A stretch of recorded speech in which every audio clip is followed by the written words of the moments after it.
All right, welcome to the Krueg Show. Hope everybody's having a great Saturday. It is December the 16th, 2023, 9:17 on the West Coast, 17 minutes after noon on the East Coast.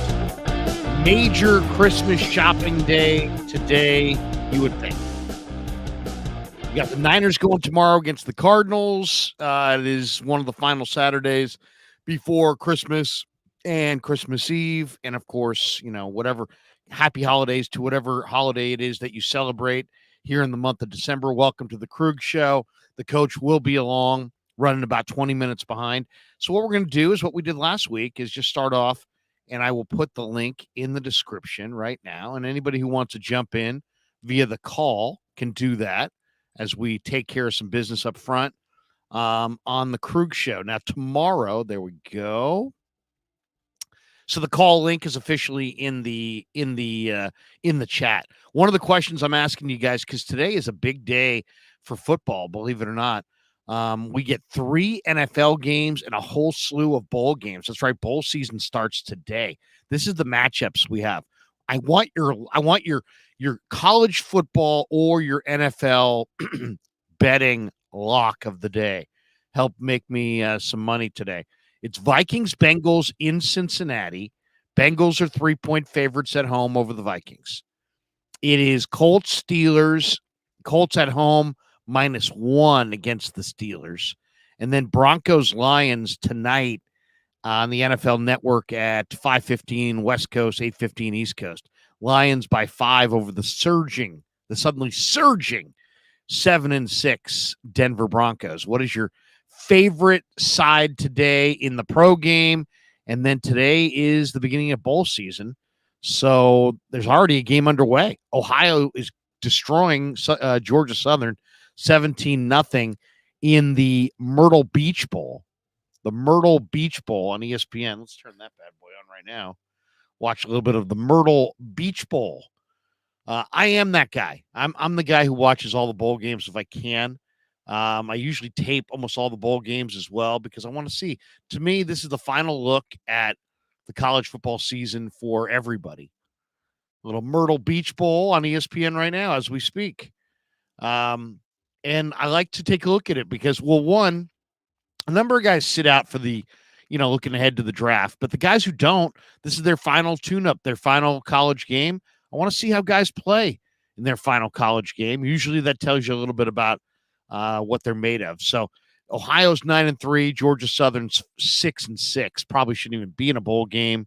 And what can you say? It's now 20-0 Ohio Bobcats over Georgia Southern, which is probably a pretty good bet today because I think Ohio's won a bunch of bowl games in a row. Florida A&M also taking on Howard in the Cricket Celebration Bowl. We used to do a segment on the radio, bowl or no bowl. And I would just make up names. And I'd be like, is that an official bowl or not a bowl? People would be, they'd call up and try to win prize packs. Krug, that's a bowl. No, that is not a bowl. It's a made-up bowl. Jacksonville State and Louisiana. That's coming up later today at 11:15. The Carriers New Orleans Bowl. How do you go against Louisiana in the New Orleans Bowl? And then Miami App State at 12:30 from the Avocados from Mexico Cure Bowl. All right, App State in that one, 6.5-point favorites. Then New Mexico State, Fresno State in the Isleta, New Mexico Bowl. Then the one that I really want to see tonight, the Bruins are taking on Boise State at SoFi Stadium, I believe, in Southern California in the Starco Brands LA Bowl. Bruins are 6.5-point favorites, but Boise rolls in hot. I think they've won like 5 in a row. And then Cal and Texas Tech lock horns in the Independence Bowl in Shreveport, Louisiana. Been there. So it's bowl season. 1, 2, 3, 4, 5, 6, 7 bowls to get us rolling on a Saturday. So, and of course, we're looking ahead to Sunday, big Sunday in the NFL, including the Niners. Join us in Corte Madera. Of course, the show is brought to you by Pig in a Pickle. And we'll be at Pig in a Pickle on Sunday for our watch party. In fact, here's a little promo on that. So I'll be there tomorrow from noon until the place closes down, probably at 8:00. We're gonna watch the game at 1. We're gonna do the post game at 4. We're gonna have a little barbecue, have a couple beers, talk to some Krueg Show fans. My whole family will be there.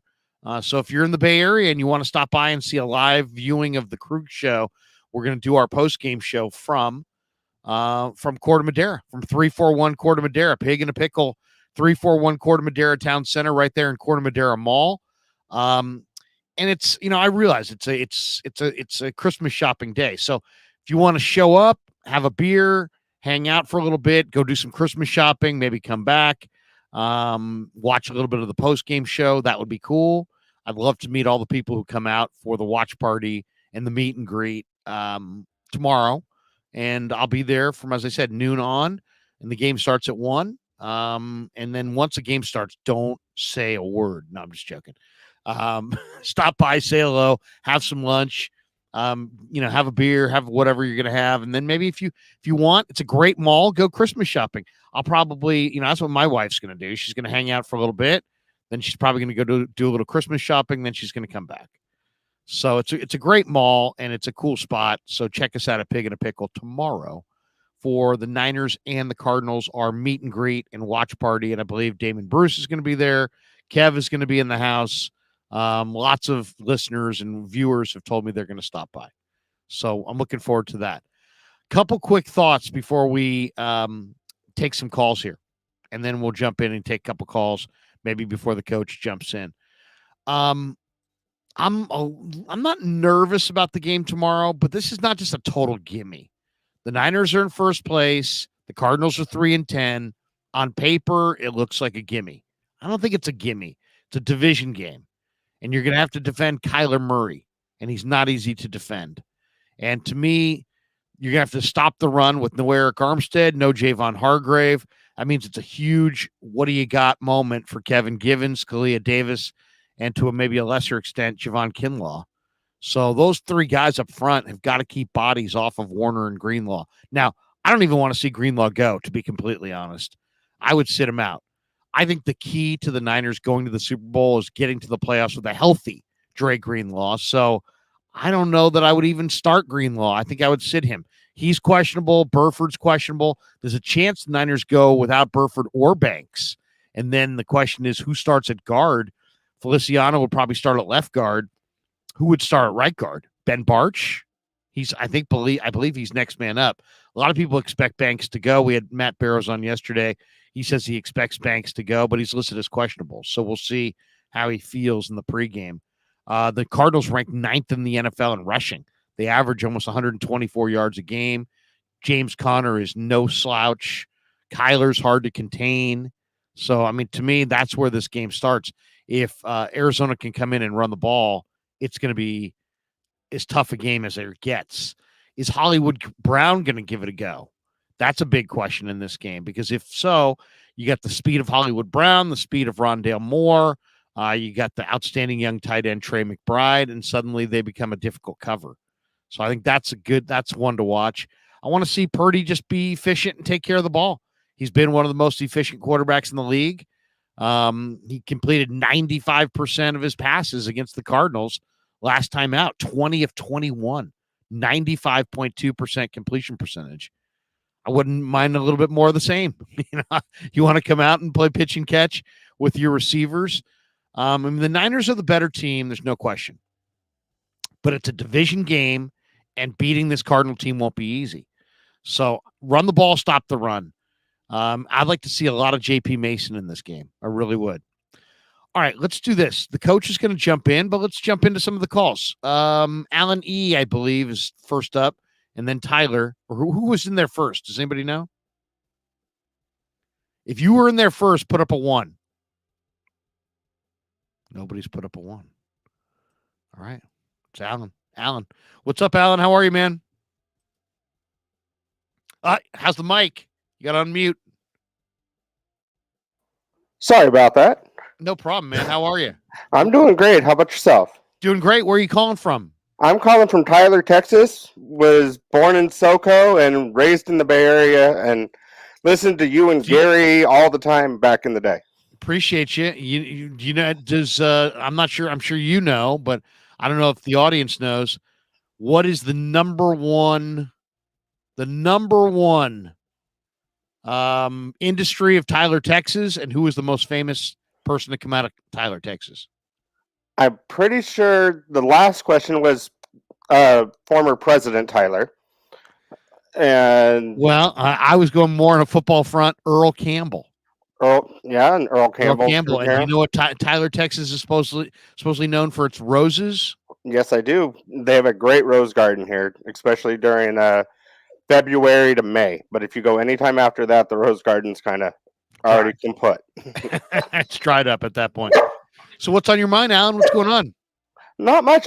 First time caller. Like I said, I listened to you and Gary way back in the day and on KMBR. That was, that's what I had when I went to Stanislaus State. Was all I had was KMBR. 95.7. The game didn't come in down there too well. Yep. Well, we appreciate you listening back in the day, man. And thank you for finding us on YouTube. I hope you're enjoying some of the shows. Oh, I am. I try and catch all your Friday morning and Monday with Damon, and when I'm at work, and I try and catch the Chase Senior show every Friday too.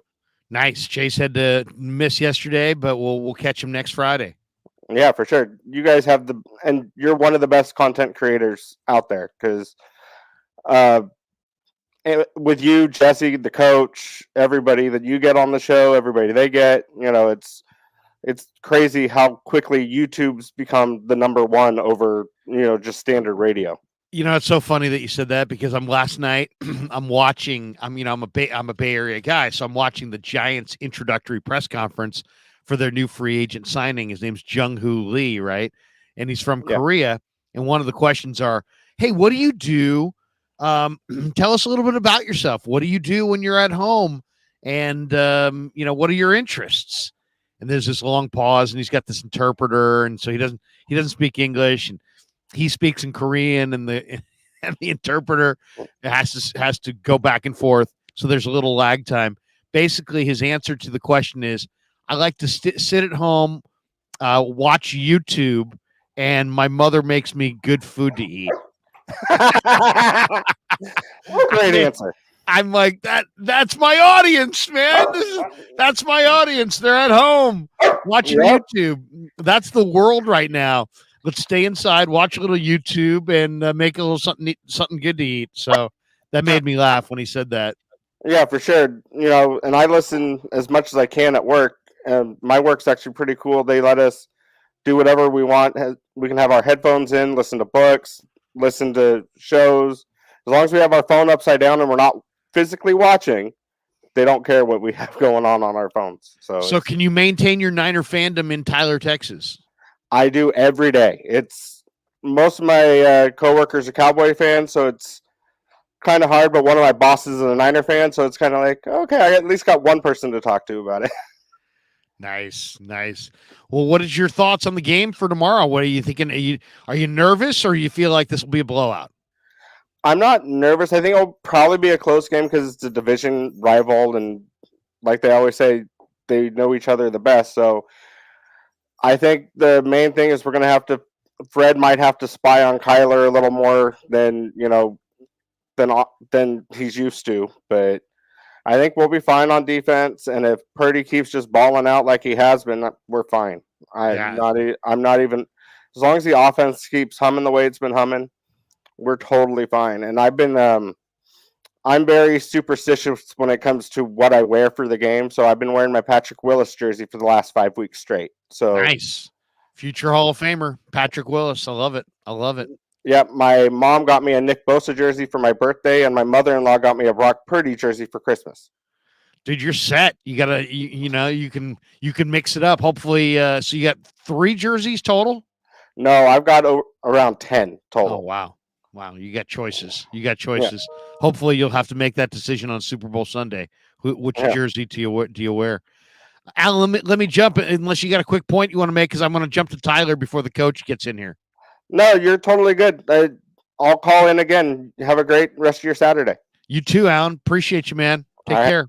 There you go. Alan E. checking in we jump to Tyler. What's up, Tyler? Hello, Larry. I actually used to live in Tyler, Texas too. My college is in Tyler, Texas. Nice. And where are you calling from right now? I'm here in my Ohio. I'm from Ohio. Terrific. Well, what's on your mind? So, I think that, be honest, Larry, I think we're gonna beat Arizona horribly. They're blowout. You think you're seeing blowout city, huh? I don't say blowout. But I mean, like, we're gonna just beat them, and then we're gonna pull starters in the fourth quarter, and then we're just gonna win, and then we're gonna win our hat and T-shirt.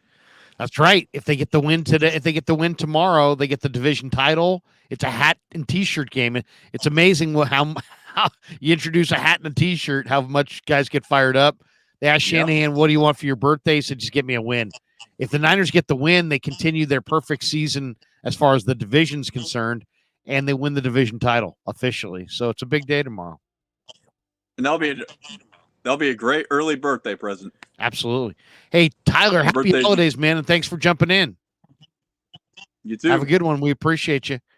All right, we got a couple calls, and now we bring in the coach. Coach, how are you, man? Tired, man. How you doing, Larry? Good. Just took a couple calls, and it's a great day today. We get 3 NFL games. We get 7 bowl games today. I'm kind of a bowl game guy. I kind of like watching some of the bowl games. I'll be watching UCLA and Boise a little bit later on, so I'm fired up. How you feeling about the Niner game tomorrow? I feel good. I would call it a trap game, but we just got way too many things on the surface for us as a team. I heard you just mention it. It's a hat and T-shirt game. This is another milestone game for us to continue on to the bigger goal, which is getting to the playoffs and ultimately winning the Super Bowl. But then we get this division out of the way. Now we're just solely locked on making sure that we sew up the number 1 seed. So we just got bigger fish to fry. And I think we should just go in there and handle business. What I'm going to be looking for from the Cardinals is their strong running game. James Conner is coming in. He's got a chance to hit 1,000 yards this season. And for the rest of the year, he's only slotted to, I think he only has to hit maybe 94 yards a game to be able to stay on track for 1,000 bills this year. They got a new tight end. I forgot his name, but he's a young guy coming up. He's actually the reason why they let go of Zach Ertz. Trey McBride, Trey McBride is coming in, and he's already fighting for a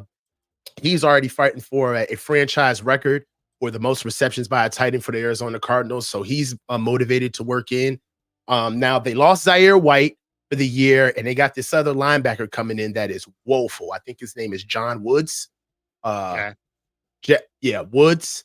He's coming in at linebacker, struggles. So I'm going to be looking for them to basically have the same game plan as they did against the Eagles through the air, to stifle that linebacking core because they're not necessarily as good as they can be. Intermediate to short passing game, but we do have to be a little bit careful because Budda Baker's back. We didn't have Budda Baker last time we played. So we're going to handle business. We're a much more talented team than them, but offensively, I'm not fearing anything they could do in the run game. I mean, in the passing game, especially with how we have an uptick with our secondary. But if we had to look at how could they win, it would be by slowing the game down. They got a strong running game. They got a good back. Okay. James Conner had a day. He didn't have a day against us last time, but he did fairly good. I think the Cardinals also rushed for over 100 yards on us the last time we played them. Right? They just eked over 100 yards. So we need to be able to tamp down the run game, make sure that we stay on top of McBride and stay away from Budda Baker. I mean, just looking at their numbers, I mean, you know, and it's hard to look at their numbers because they were going with Josh Dobbs and now they're going with Kyler, and Kyler's obviously better. But they don't run it. I mean, they don't throw it. They're 30th in passing offense. They're top 10 in rushing offense. Right. So they can run it either with Kyler or they can run it with Connor. And Connor, I think, went for 4.7 a carry last time. Right. And then they don't possess the ball. I mean, they're like dead last in the NFL in time of possession, and their defense is 30th, and their run defense is 30th. So they're giving up almost 140 yards a game on the ground. I just think that, take away their rushing attack. Try to this is going to be the huge challenge, is keeping Kyler from running for first downs on third downs. That's a great point, Larry. I believe Michael Wilson is out, but I think Hollywood Brown's going to go. So they're going to have Hollywood Brown. So you got to basically, I mean, they're not a deep team with the injuries they've had at wide receiver. So to me, it's like, they got quite a few out. I mean, I'll help you out here, Larry. They got Bobby Price out, Tariq Smith out. Chris Barnes was questionable, limited with ribs. Marquise Brown is limited. He's questionable with a heel. Jeff Swaim, their tight end, is questionable. He's limited with a back. Elijah Wilkinson, offensive tackle, he's questionable with a neck. Michael Wilson is questionable with a neck. And they had about 6 guys that were full go in practice, but they all have something: neck, groin, thumb, knee, toe, ankle. Conversely, with the 49ers, man, we're kind of in the same boat, right? Like, as far as injuries are concerned, you relayed to us on Thursday, I believe, to me and Jesse, that the Niners had quite a few guys that sat out of practice, right? Looking at the Week 15 injury report, it has shortened up since yesterday. Yesterday, we had about 15 guys on here. Now, as far as out, who didn't practice, we got Eric Armstead, Aaron Banks, Orrin Burks, Was Dwelly, Javon Hargrave, and Elijah Mitchell. Spencer Burford is questionable. That may be something that we can look at. And Dre Greenlaw and Shavarius Ward were questionable. Darrell Luter is still nursing that hamstring, but he was a full go. So we're kind of washing out with the injuries. Our guys just mean a little bit more to us than they do to them, than their guys do to them. But conversely, I think that this is a good game for the depth, Larry, right? This is a good game to see how the young guys are going to step up. We get some proof of concept to see some of these young guys get extended time. Well, exactly. I mean, this is the part of the year where some guys are going to have to step up. We had Matt Barrows on yesterday afternoon, and he said that Banks is going to go at left guard and that he practiced Friday. I wasn't down there Friday, so I didn't see practice, but he said he practiced on Friday. So, it sounds like Banks goes at left guard, and then Feliciano probably slides in at right guard for Burford. The big question is on the D tackles, with Armstead and Hargrave both out. It's going to put a lot on Givens and Kinlaw and Kalia Davis to play a lot more snaps, and maybe for the Niners to go with their, 3 D end alignment. The one that I would love to see is, even though Burks is out, I'd like to see them hold out Greenlaw. I know it's a big game, but Winters is, it was interesting.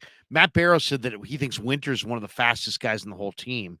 Fastest guys on the whole team? Yeah, he said he thought he's shown a lot of speed on special teams. I have to watch that, but I mean, Winters and Graham and Flanagan Fowles. Yeah, I mean, I want to see those guys play for Greenlaw and Burks. I mean, Burks is out with the knee, but Greenlaw's got him.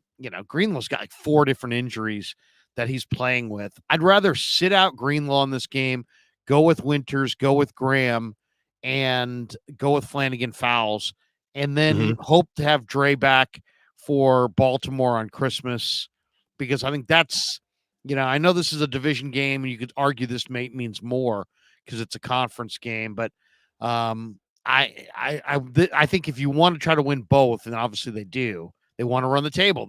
They control their own destiny. You need a healthy Dre Greenlaw to win the Super Bowl, I think. So I'd rather keep him out and go with the young linebackers here.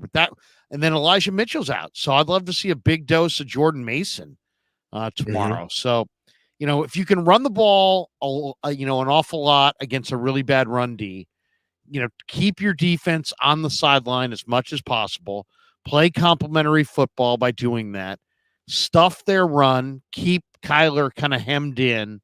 To me, this will be a great challenge and a great prep for Lamar, because Kyler is just so elusive, and without Hargrave, who's your best interior rusher, you're going to have to somehow keep this guy hemmed in the pocket. If they can, I think it bodes well for what they may be able to do against Lamar on Christmas night. That's exactly what I'm here to see. This has come up throughout the week, but yeah, the boys have shown remarkable success in something that is a weakness, and that's why it should be pointed out. For as great as our defenses have been over the years, the secondary notwithstanding, the glaring Achilles heel to our defense is mobile quarterbacks. Guys being able to get downfield, get outside of the pocket and expose us, really get us tired, keep guys on the field, keep our boys on the field longer, and basically extending drives.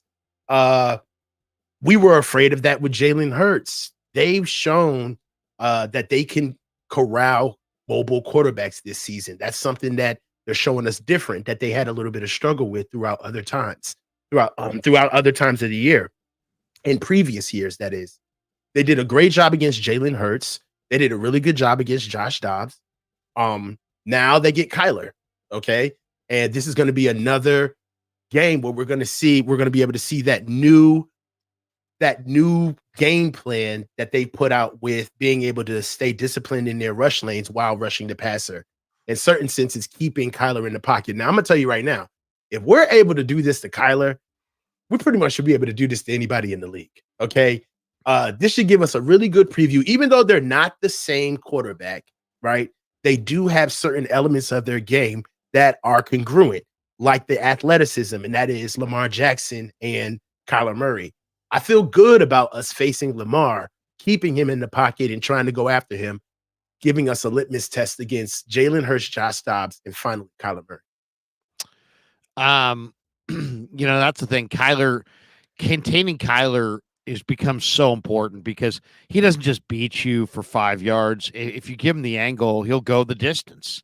Yes. So he's that kind of a guy. He's the guy you got to contain, but he's also like kind of a home run hitter.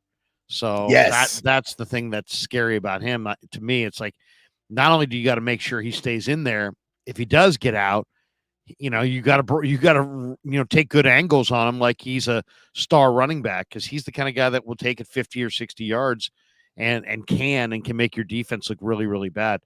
All right. We don't have tons of time today because I've got to do some moving, but I want to do some. We're changing the studio, by the way. So the studio will get a facelift on Monday. So because tomorrow is game day and I'll be doing stuff at Pig and a Pickle all day. Today is the day after this show where we'll be changing the studio, taking down all the flags, taking down the carpet, taking out the bookshelf. Dude, I'm so happy for you, man. We're going to do a whole new studio and it's going to get installed on Monday. So that means today is the day that I've already picked up all the wood and all the stuff, and my contractor's coming Monday. But I got to clear this room out, which is going to take a good portion of the day later today. So, but I do want to get into one thing I think was kind of an interesting topic. Niners Nation had a question: who has been the unsung hero of 2023 thus far for the 49ers? And it's. I got one. It's they have the article that they're quoting here is a Nick Wagner article. Mm-hmm. And he writes about 4 different guys. Let's see, 1, 2, 3, 4. We'll see if any of his are on your list. So who he's got 4. I'll tell you who his 4 are. You tell me who your number 1 49er unsung hero of the year is. Deommodore Lenoir. Deommodore Lenoir. Yeah. Yes. And that is one of his. Yeah. He says Deommodore Lenoir is my unquestioned unsung hero for the 49ers. He's not only I don't want to disrespect him and call him a surprise, because that would say like we didn't expect much. But for how he's playing, he's a bit of a surprise. Like he's not just playing better than what he did last year, which was okay. Like he wasn't bad last year. But Larry, dude, Demo is playing his ass off, man. He's physical, fast, tenacity. He's played 2 positions this year. Last game he played, he should have had 3 picks. As a corner, he's becoming one of the emotional leaders of the defense, dog. He's nasty, he's chippy, he's sticky in coverage, he sticks his nose in the run game. He's a gang tackler. He's always trying to get the last out of you. I mean, he's the perfect nagging type of corner that you want. The type of guy where you're just not comfortable with him on the field because you're like, where's this little motherfucker at? Like, Demo has really impressed me. He's really impressive. Yeah, no, that's a great call. You think about it. The Niners struggled going into the bye with the Bengals. In 5 games since the bye, the Niners are tied for second in points allowed per game. They're only giving up 13 a game. They're 7th in the league in opponents' QBR. They're 3rd in the NFL in yards per dropback allowed. The Niners' 41 pass breakups plus interceptions since week 10 are 13 more than any other team in football. And you were totally right to highlight Lenore, Coach, because Lenore's given up only 1 touchdown this season, and it was a broken play in week 13. Steve Wilkes has praised his physicality in the run game. He ranks 3rd on the team in tackles with 67, and his 4 pass breakups, and he has got 2 as a corner. Yeah, he's been great. 3 on this, being top 3 in tackling on any defense is impressive. Yeah. Oh, this kid's physical. 3 on any defense as a corner is very impressive. But being top 3 on any defense in the NFL as a corner on a very good defense, he's not just playing around with guys giving him stats. Okay. Oh, he's so good. He's so good as a tackler inside. We're going to have to pay that kid, man. We're going to have to pay that kid. I'm telling you. He's good. If his trajectory is more dude, we used to think that, I keep forgetting our slot corner that was with us before he left. K1 Williams. Yeah. He's better than K1. Yes. I don't even want to say it, but it's the truth. K1 was timely, right? He was efficient. He picked his spots. Dude, Demo is on 10 every play. He's like the corner version of Dre Greenlaw. K1 was a big hitter, but I think Demo's a better cover guy than K1. Yeah. He's got better coverage ability. It's funny. Here's what Shanahan said. He said, I can't say enough about Demo. Wherever Demo stays at, he always gets really good at it. We need him in both areas, which puts a lot of stress on him, but I can't tell you how happy I've been with his style of play. Yeah, so no doubt. I mean, how many guys can play the boundary, step in at a moment's notice into the slot and not miss a beat? Come on, man. And actually, those are really different positions. I mean, one position, you're a corner outside using the sideline as a defender. The next moment, you're the two-way break as a pass defender. You got to defend that, and you're almost like a linebacker. You're in the box, and you got to make plays against the run. So different skill sets, and yet this guy does both roles really well. Yeah, and that's the thing. Like,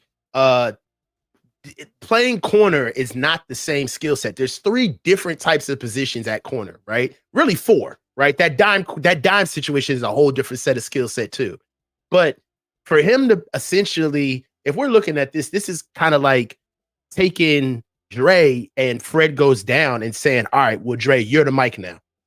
You call everything. You make all the calls. You run sideline to sideline. You don't get to go downhill anymore and just go seek and destroy. Now you got to carry tight ends and slots up the seam. You got to carry the wheel routes. And then for Dre to do that at a higher uptick or at the requisite level as Fred, everybody would be ridiculously impressed with Dre, right? There would be everybody. That's kind of what's happening with Demo and the fact that we have always had a problem ever since we lost K1.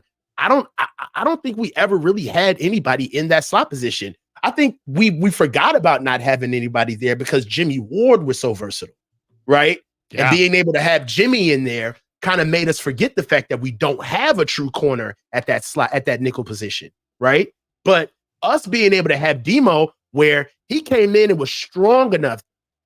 It's not that slot corner or nickel corner rather is a inferior position. It's just a very different position compared to boundary corner, right? And the fact that he came in and we were kind of looking at him just being good at his position and for him to be good enough to get bumped down and still be better than what he was on the outside. He's showing a lot, man. He's showing a lot. We're gonna have to pay him too. No doubt. No doubt they're gonna have to pay him. He's earned it. Yeah, he's been really good. He's been really good. That's a good one. I'll go with another one. Who you got? I'm gonna go with Ambry. I'm gonna go with Ambry Thomas. You know, Ambry Thomas emerged as a starter late in the 2021 season. Then 2022, he struggled. He put on weight. He wasn't as good. You know, Shanahan was saying this week that he thinks Ambry's playing the best football he's played right now. Since stepping back into the lineup for Oliver, Ambry Thomas has 4 passes defensed, which is tied for 5th in the NFL. He's got an interception, a forced fumble, and a fumble recovery. And Shanahan said he's gotten better every week. He says, I've been really happy with him being ready for this and how he's improving as he goes about it. To me, if you said, what's the big turnaround in the 49ers? It's when they took Oliver off the field, they put Ambry on the field, and they put Lenore in the slot. And I just think Ambry he's a really underrated athlete. He's almost a prototype size, 6 feet, 195, long arms, really tough against the run, but he's got great body control. Even the touchdown coach that he gave up to DK last week, the coverage was perfect. He was right there. He was right there. I mean, it was amazing how they snuck it in behind him there. It was a perfect. I was surprised he caught it. I know. It was amazing too, because Thomas was flipping around and he just missed making contact with that ball. It was almost like the ball slid around the foul pole or something like that in baseball. But yeah, it was a great. He kind of just slipped right over his shoulder. I love the way Ambry's playing. He's improved every game. It seems like he plays with a ton of poise. He's good against the run. He's good against the pass. He's given them more speed on their defense. And to me, he's been a really underrated guy. Now, Nick Wagner, who wrote this article about the unsung heroes, also listed Aaron Banks at left guard, and that's a good one too. Banks has been really good. I mean, the Niners are dominant. They're dominant running to the left right now. They lead the NFL in rushing yards and rushing touchdowns. They're 3rd in yards per carry when running left behind Banks and Trent. So Banks has been really, really good. Yeah, I love where Aaron Banks he's been playing hurt actually. So what's very impressive about Aaron is that he's actually, usually when you're playing and you're in the throes of your career as an athlete, you're trying to progress from year to year. But every now and then you kind of get those nicks, those bruises where you're not really getting better. You're just trying to survive, right? Because you're so hurt, right? And honestly, from what I see with Aaron is that he's having a real pro season where everything isn't going perfect for him, right? He's had multiple injuries. He's had the toe, then he had the pec and the shoulder. I believe it was the bicep, not the pec. He had the bicep. He was out for a game, came back, and he's just battling, trying to get through the season and doing it at a high level. So that's what we saw out of Aaron coming in. When Aaron first came in, he had a little bit of issues of his body. All right. He had to get stronger, a little bit more stout. He did that, came back, had one solid season, and he's coming to put more into his sophomore season as a starter. And I'm impressed with what he's done. He is, in my opinion, our strongest offensive lineman. Okay. As far as point of the attack, if you had to get one lineman to get one body off the line of scrimmage with penetration up the field, I would take Aaron Banks over Trent Williams doing that. Trent's a little longer in the tooth. You got to get him moving in space for him to be a little bit more dynamic. He still is class personified of who he is as an offensive lineman, but just the youth, the pop, the strong hands, the pad level. You see all of that from Aaron. Even when he's in his stance, he looks pretty in his stance. Rooted, feet down, heels dug in, and he's always helping out Jake Brindle on the backside. Another thing that I like that he does is that he's got very good special awareness with how he stays in phase with Trent, stays in phase with Jake on backside scoops and frontside combos. He's doing a very good job in pass protection. Also to kind of help supplant those injuries, especially that bicep injury. You're noticing that his set, he's not necessarily He's not soft setting anymore, where you can soft set, probably take a guy's first move, initially punch, and get rooted into a defender. He's hard setting a lot more. He's not giving guys a lot of real estate to get across his face and being able to set guys up at the line of scrimmage and come back. You can't do that without good feet. You cannot do that without good pad level and a strong base, especially when your arm ain't work. You got a weak wing. So Aaron is battling and he's doing very good, particularly because he's not 100%, not even close. I'm impressed with what Aaron Banks has done this year. Yeah, he's been good, and he's going to be their starting, guard for the next decade. I mean, he's going to have a long career. One of the thing I like about Banks is like his walk around weight is probably within 5 to 10 pounds of his playing weight. He's not one of these guys that has to lift tons of weights to maintain the size. I mean, he's naturally a huge guy. He's naturally 320 pounds. So he doesn't have to lift weights and get up to his weight and get down. It's hard when you got to keep putting that weight on artificially. He's a naturally huge guy. It's funny too, because he's got a 1-year-old, and he showed me a picture of his 1-year-old. His 1-year-old's like, he's like walking around in clothes for like 5-year-olds. Got a little cub. He got a little man cub on his head. I mean, this kid is huge, absolutely monstrous. But yeah, no, Banks has been absolutely phenomenal. And the Niners, as I said, they lead the NFL in running to the left. And a lot of people have asked if that's a problem. Well, I'm sure they could load up on the defensive left side or on the defensive right side against the left side of the offensive line. But, then they'll run the other way. But yeah, I mean, it's a dominant combo with Williams and Banks on that left side. So yeah, the other guy that, so those are three of them that Nick mentioned: Banks, Lenore, Ambry Thomas. The fourth one, do you want to guess who his fourth unsung hero is? Fourth unsung hero for the Niners?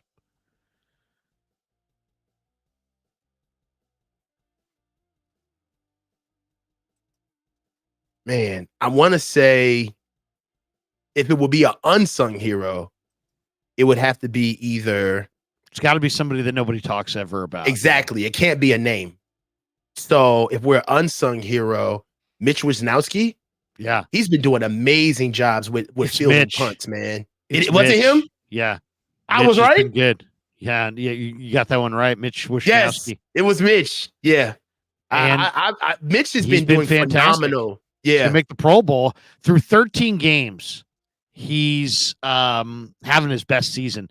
He's attempted the 6th fewest punts in the league because the Niners don't punt a lot. His 42.9 net yards per attempt is 10th in the league. But it's his ability to pin guys with the touch inside the 20. He's got a league-leading 15 punts where he's dropped all 15 inside the 20, 10 inside the 10, 4 inside the 5. And look at this touch, actually. This is pretty amazing. He's got a league-leading 15 punts that have come from the 50-yard line or closer. And he's dropped all 15 inside the 20, 10 inside the 10, 4 inside the 5. But how about this? 0 have been touchbacks. So he doesn't kick it into the end zone. I mean, that's remarkable to be able to have that type of control. And dude, I got to be honest, man. Were you not surprised with how fast he was? He's a great athlete, huh? Was he not fast? Like, everybody was surprised at the run. I was like, dude, he is moving. Mitch Wisnowski was out there scooting, boy. So yeah, I think he's done a great job. Like, only reason what tipped me off to Mitch is that we do have these frustrating games where we're making teams go to whole field, man. We're making them go to whole field. He's doing a great job, right? Which is kind of valuable, crazy to me because I'm trying to figure out where. I know there's somewhere, but where in our special teams are we doing bad? Because we're ranked like 28th in special teams, aren't we? Some of the coverage units. I mean, we saw Eskridge get 66 yards. We've seen some coverage breakdowns recently. Right. But yeah, I mean, Tabor Pepper, Pro Bowl, probably. Jake Moody's been very, very solid. He's been solid. Wisnowski's been incredible. George Odom, before he got hurt, was among the league leaders in special teams tackles. But yeah, Wishnowski has just been absolutely amazing. That motherfucker was moving. He's you know, there's this guy's been totally dominant. He's third in the NFL in percentage of punts pinned inside the 20. He's pinned other teams inside the 20 48.8% of the time. And he's first in percentage of pinning teams inside the 10. He's pinning teams inside the 10 almost 28% of the time. And he's first in the NFL in percentage pinning teams inside the 5, 11.6. He only has two touchbacks on his 43 punts. So the control, that's it. When you have this kind of defense and you got a punter that's got great touch and can stick it and pin you inside the 20, give you long fields, you're starting every drive at the 8, the 10, the 12. And so, that's a big part of winning. Those secret yards, where you start drives are absolutely crucial. So, yeah, no, I think that's a good one. Mitch Wishnowski has been one of the unsung heroes for sure. Right. What about a matchup in this game, Coach? Let's talk about some of the matchups. I thought Grant did a nice job in an article that he wrote for Sports Illustrated. People check that out online, talking about 5 key matchups. And the 5 that he's got: George Kittle, Budda Baker. I asked Kittle about Budda. Budda is the best player on the Cardinal defense. And he didn't play that first game, as you mentioned. And, we'll see now what Kittle looks like against Budda Baker. They always have some good battles. So they always have good battles. Kittle and Baker, that's a big one.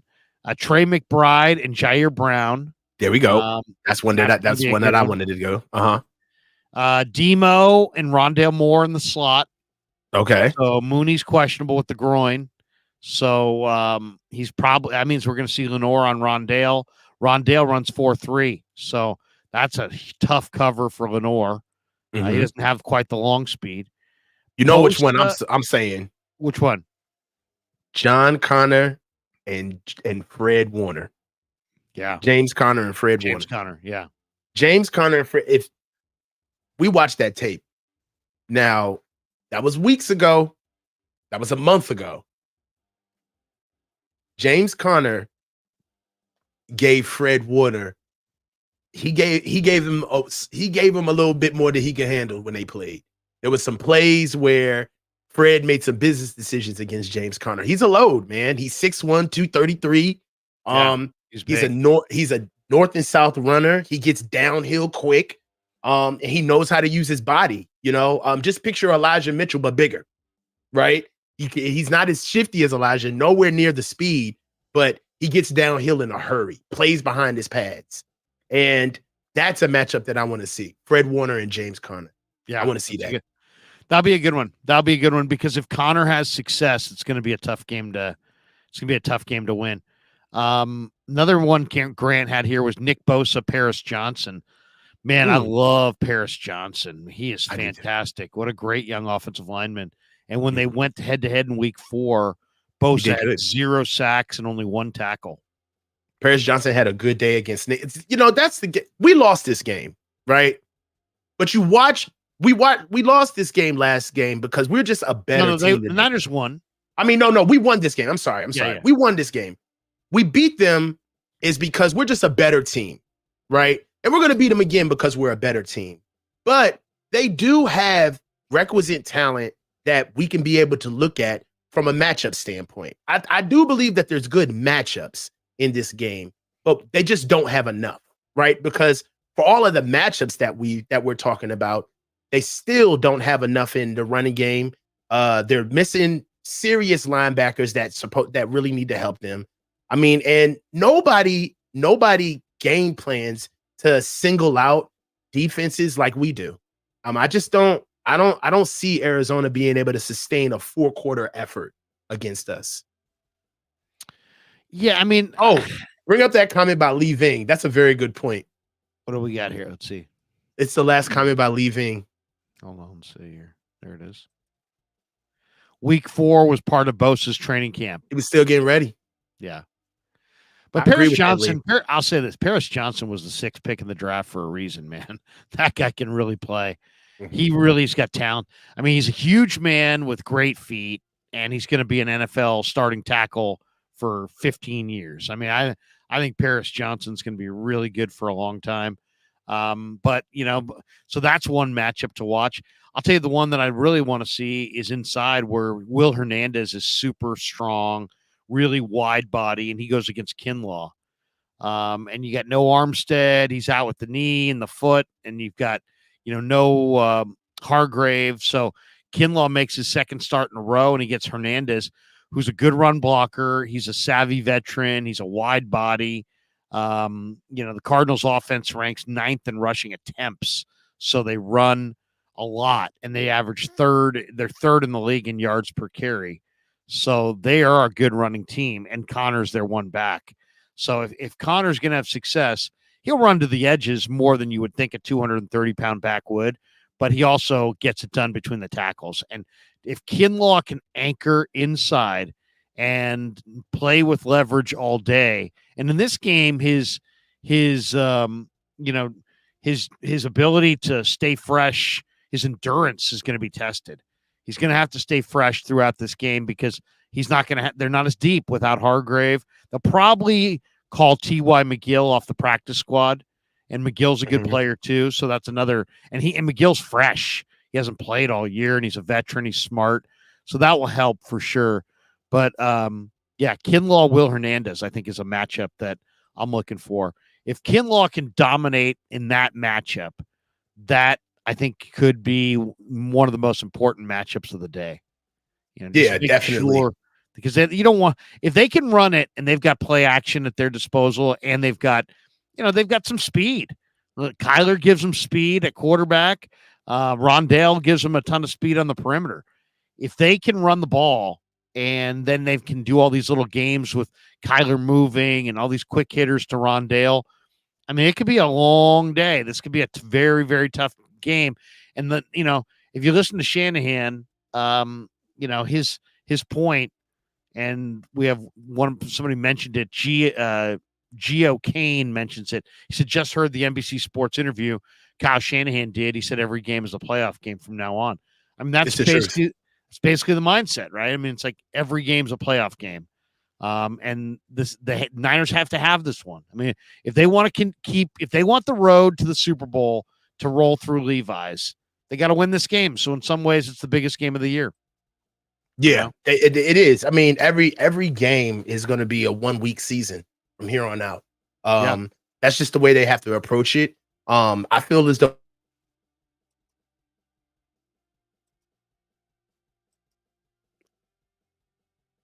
we lose coach there. Earlier is that we good? Yeah, we're good. No, I might have hit the wrong button. We lagged out there, but I wasn't sure. Maybe I might have hit the wrong button. Oh, okay. I was about to say, man. All right, so all of a sudden, now we're good. We're good. Froze. Now we're good. That just freaked me out. All right, so no, but you got to give Kyle credit for how he's prepared the season. I thought we had a light camp earlier on in the year. I really did. I didn't think that we practiced as hard. There was a lot of vet days. Christian McCaffrey was held out a lot. And now that you're starting to see where the guys are, even Kyle's himself, he said it before our bye week, after we had our 3-game losing streak. He said we look like a tired team. We look like we need a break. And that's something that I've never heard Kyle really say before, just out loud, talking about the energy of the team, how hard the team is playing, because they do play a very physical brand of football. We've seen this team fall apart at the seams going deeper into the season. I feel as though that throughout all of the years where we had a Super Bowl caliber team, this is the healthiest we've been at this point of the season. Can you remember a time at this point of the season where we didn't have any starting quarterback hurt? There wasn't even major injuries at running back. We didn't lose a receiver. There wasn't a big corner down. Like, if you think about it, outside of Huff going down, we haven't really had to sustain any huge injuries to starters, right? Knock on wood. Yeah, they've been pretty good. I mean, if you look at the injuries for the year, they lost Drake Jackson. They've lost Ray McLeod. They lost Nick Sakel. They lost Afonga. I knocked JP. They lost George Odom. Mm-hmm. They lost Cam Latu and Danny Gray. So let's see, 1, 2, 3, 4, 5, 6, 7. They've had 7 injuries. You know, Hufanga, Odom, probably the biggest ones. Yeah. Maybe Hufanga and Odom are the biggest losses we've had, but you know, you don't want to lose Huff, but we're pretty healthy, man. We're nowhere near we were. I mean, think about 2020. Jesus. Like we were falling apart at the seams in 2020. Right. So this is the best our team has looked at this point in the season, in my opinion. This is the best our offense has looked. Okay. Like at times we've been trying to gauge what this team's true identity is. Are we defensively led? Are we offensively led? How are we doing? I really think that this is the most consistent. What is the key to their? I mean, what is the? I mean, like I'm looking at their offense. The Niners are third. They're third in the NFL in points per game on offense. They're second in yards, and that their rushing offense is third, and their passing offense is third. If I said to you, where are they better? Are they a better running team or passing team? What do you think? Oh, a better running team or a better running team for sure. Because what's beautiful about our passing game is we can pass without the run, but the pass game blossoms when our run game is on point, right? So, case in point, the Eagles game, we opened with the pass. I think the first 4 plays of the game we passed. We didn't run the ball at all. Till like maybe, I think we had went 2 series without the first quarter. Christian McCaffrey didn't even get a carry, right? And that's the ability of Brock. That's Kyle and Brock, what you see right there, where Brock has gained the trust of Kyle for him to be able to call the offense in a natural way, right? Where he doesn't have to hold anything back because he doesn't trust what Brock can get done on the field or execute, right? However, we are a running team because it saves our defense. I feel like running the ball isn't necessarily something that we lean on purposely, but I feel like it's something that by design, right? In my opinion, the best player on this team is Christian McCaffrey, right? So we have to lead with Christian McCaffrey, right? So we're much better with the ball in his hands, moving the ball on the ground. And that just opens everything up. On top of our defense being able to play complementary football on the back end. It's a tough call because McCaffrey, is having an MVP year. He's averaging 5.2 a carry. The Niners are really good running the ball, but then Purdy's averaging 9.9 on yards per attempt. So every time he drops back to pass, he's throwing for a first down. So it's like beat it. You stop the run, they get the pass. Stop the pass, they got the run.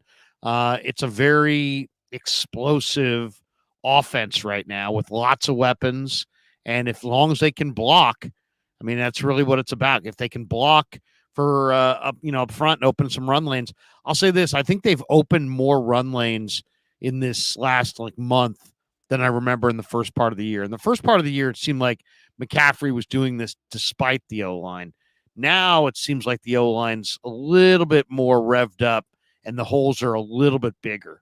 He's still making them look better than they're making him look, but their run. I think there's been more run lanes in the last month than I remember in the first part of the year.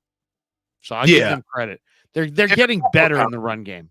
Yeah, I think also too, they're getting more confident from like a unit perspective. And I know this is going to be a little weird, but I know you understand what I'm saying. Even though there's only 5 that make it on the field, right? There's something about the cohesiveness of the O-line when there's an injury and your backups can play well too. You see what I'm saying? Like the O-line, there's a confidence level that lifts up by knowing that we almost have a 6-man in John Feliciano, right? Where he can come in and be stuck in at center, left and right guard, and we're fine. Jalen Moore can come in, cover for Trent, and we can get a game plan going with Jalen Moore. You see what I'm saying? At right or left tackle. That brings the offensive line a little bit more confidence. They feel as though they can play a lot better together, okay? Where some offensive lines, where once you find your 5, you're locked, and you really don't have that backup. You have a guy that's good enough to be a backup, But one of the reasons why he's probably not playing is because he's just not a fit with the other 4 guys. One thing that I love about our O-line is that John Feliciano has kind of made us forget that he's on the field at times. That's a good thing, right? He's been, and that's at multiple positions. Jalen Moore, while Trent was down, there was instances where Jalen Moore showed his talent, the talent disparity between him and Trent. But for the most part, I didn't watch that game saying to ourselves, Jalen Moore hurt us this game. No. So our offensive line may not be traditionally built. We may not have traditional results, but for what we do, it's solid. It's pretty good. And I feel good going into any game with what our offensive line has done this year. And I didn't feel that way until we played Philly. When I seen how we played against Philly, it gave me the confidence, right? I feel like we're not going to see a D-line better than that, right? And we may see a D-line faster. We may see a D-line with a little bit more talent on the edge, but interior rush, pass rush in general, stopping the run and being able to flow sideline to sideline, we're not going to see a D-line better than Philadelphia, right? No, and that's Philly should be as good as they go up against. We'll see. The Commanders have a good D-line too, but they just traded Chase and Sweat, so they're not quite as good. But they're good inside for sure with Payne and Allen. Tyler Carestly says, Coach, Larry, Darius Slay's on the IR now with knee surgery. I did go and read that. When you say IR, the first thing you're thinking is Slay's done for the year, but he's not done for the year. He is going to have it's arthroscopic surgery. Oh, so he's he's getting scoped, and he's going to miss this game. So they'll be without him Monday night against the Seahawks, according to Schefter. He says that Slay underwent arthroscopic knee surgery this week. It's going to sideline him for at least one game. Sirianni declined to say exactly how long Slay would be out. So they do expect him back on the field by the end of the regular season. So there's 4 games left in the regular season. So he's not going on IR, but he is going to have a surgery and a scope on the knee. So he did miss the week 6. It is interesting though. You know, he's had this knee injury all year, and guess what game Slay missed this year? Which the Jets game. And that was their loss. So when he was out week 6 against the Jets, and the Jets, of course, as you guys know, upset the Eagles that day. So we'll see. We'll see. I mean, Big Play Slay is a phenomenal player. He's a 5-time Pro Bowler.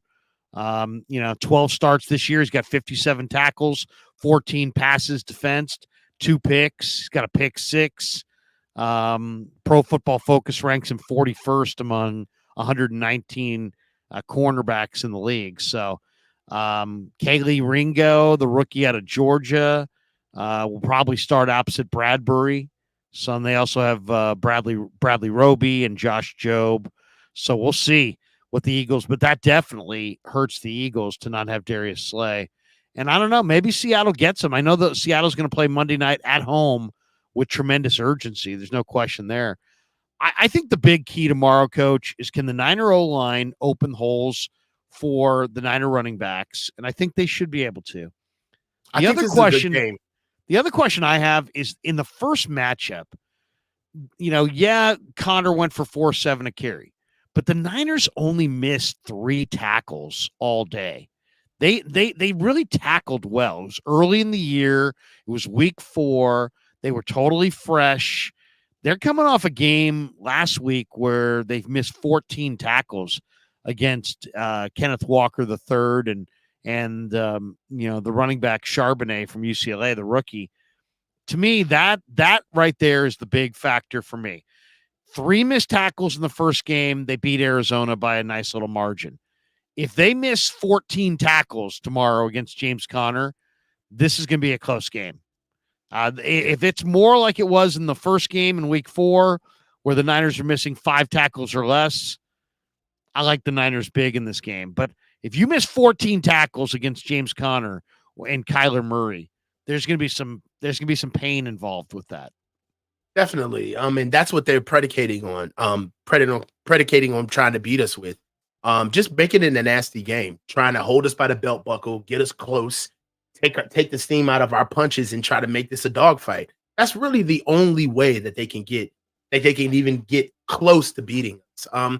It's the same thing that Stefanski said in Cleveland. He said it. He said, we're bringing them in the mud. We got them right where we want them. He said that at halftime with a big shit grin on his face. And that's what teams are going to do to us. They're going to say, dude, the first thing we have to do is we got to mess up their process. The last thing you want to do is play the Niners when they are in rhythm. When they're in flow, there's pretty much nothing you can do about it. When the defense is clicking and getting us off the field, offense is still scoring. By the time we even get our act together, they're up 10 to 14 points. So the MO is out on us.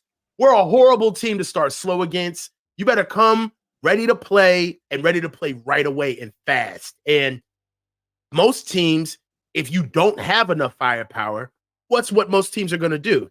They're going to try to turn this into 3 yards in a cloud of dust. They want to slow us down. So for me, I feel like Arizona is the type of team where we're really going to know how this game is going to go down probably in the first 3 drives of the game. If we're struggling to score on these boys, then we need to buckle up, and we're still good. We got enough to get out in the dogfight. But really, I want to be up 10, 14, nothing before these boys even start flipping the field. And then we need to get out of here because that's kind of where the NFL is now. There's a shit ton of mediocre teams this year, and Arizona's one of them, right? So you see, I hate to say this, man, but you're going to be hard-pressed to see a 60-minute game. Like, you see a 60-minute game in the NFL today, you consider yourself a happy customer because most of these games are pretty much done by the third. All right. Yeah. So, and I hope, for the Niners' sake, I hope it is done by the third, right? But something tells me these division games, it's like there'll be a bounce of the ball, there'll be a turnover, there'll be some adversity in this game that we're not anticipating. You can just kind of feel it. But the Niners should win this game. If they played this game 10 times, the Niners would win this game 9. Bradley O says, if Brock wins at all, does he get a new contract in the offseason? If so, how much? No, he does not. No. I think he's got 2 more years on his rookie deal, right? And they're riding this one till the wheels fall off. Make no mistake about it. They'll pay him. They're going to pay him. They'll pay him when it's time, but they're not going to pay him before it's time. Hell no. This is perfect. It's just not the way it's done. But he will get paid, and he will get paid handsomely when his time comes. But it's not going to be this offseason. Keith Murphy drops this one. He says, unsung hero is Tayshaun Gibson. That's a good call, too. Tayshaun Gibson is a very underrated player. We don't talk a lot about him, but, he's a great ball hawk. I mean, if there's a tip pass in the air, his chances of coming down with it are good. He's a very smart player. He doesn't get out of position. He's not the greatest man-to-man cover guy.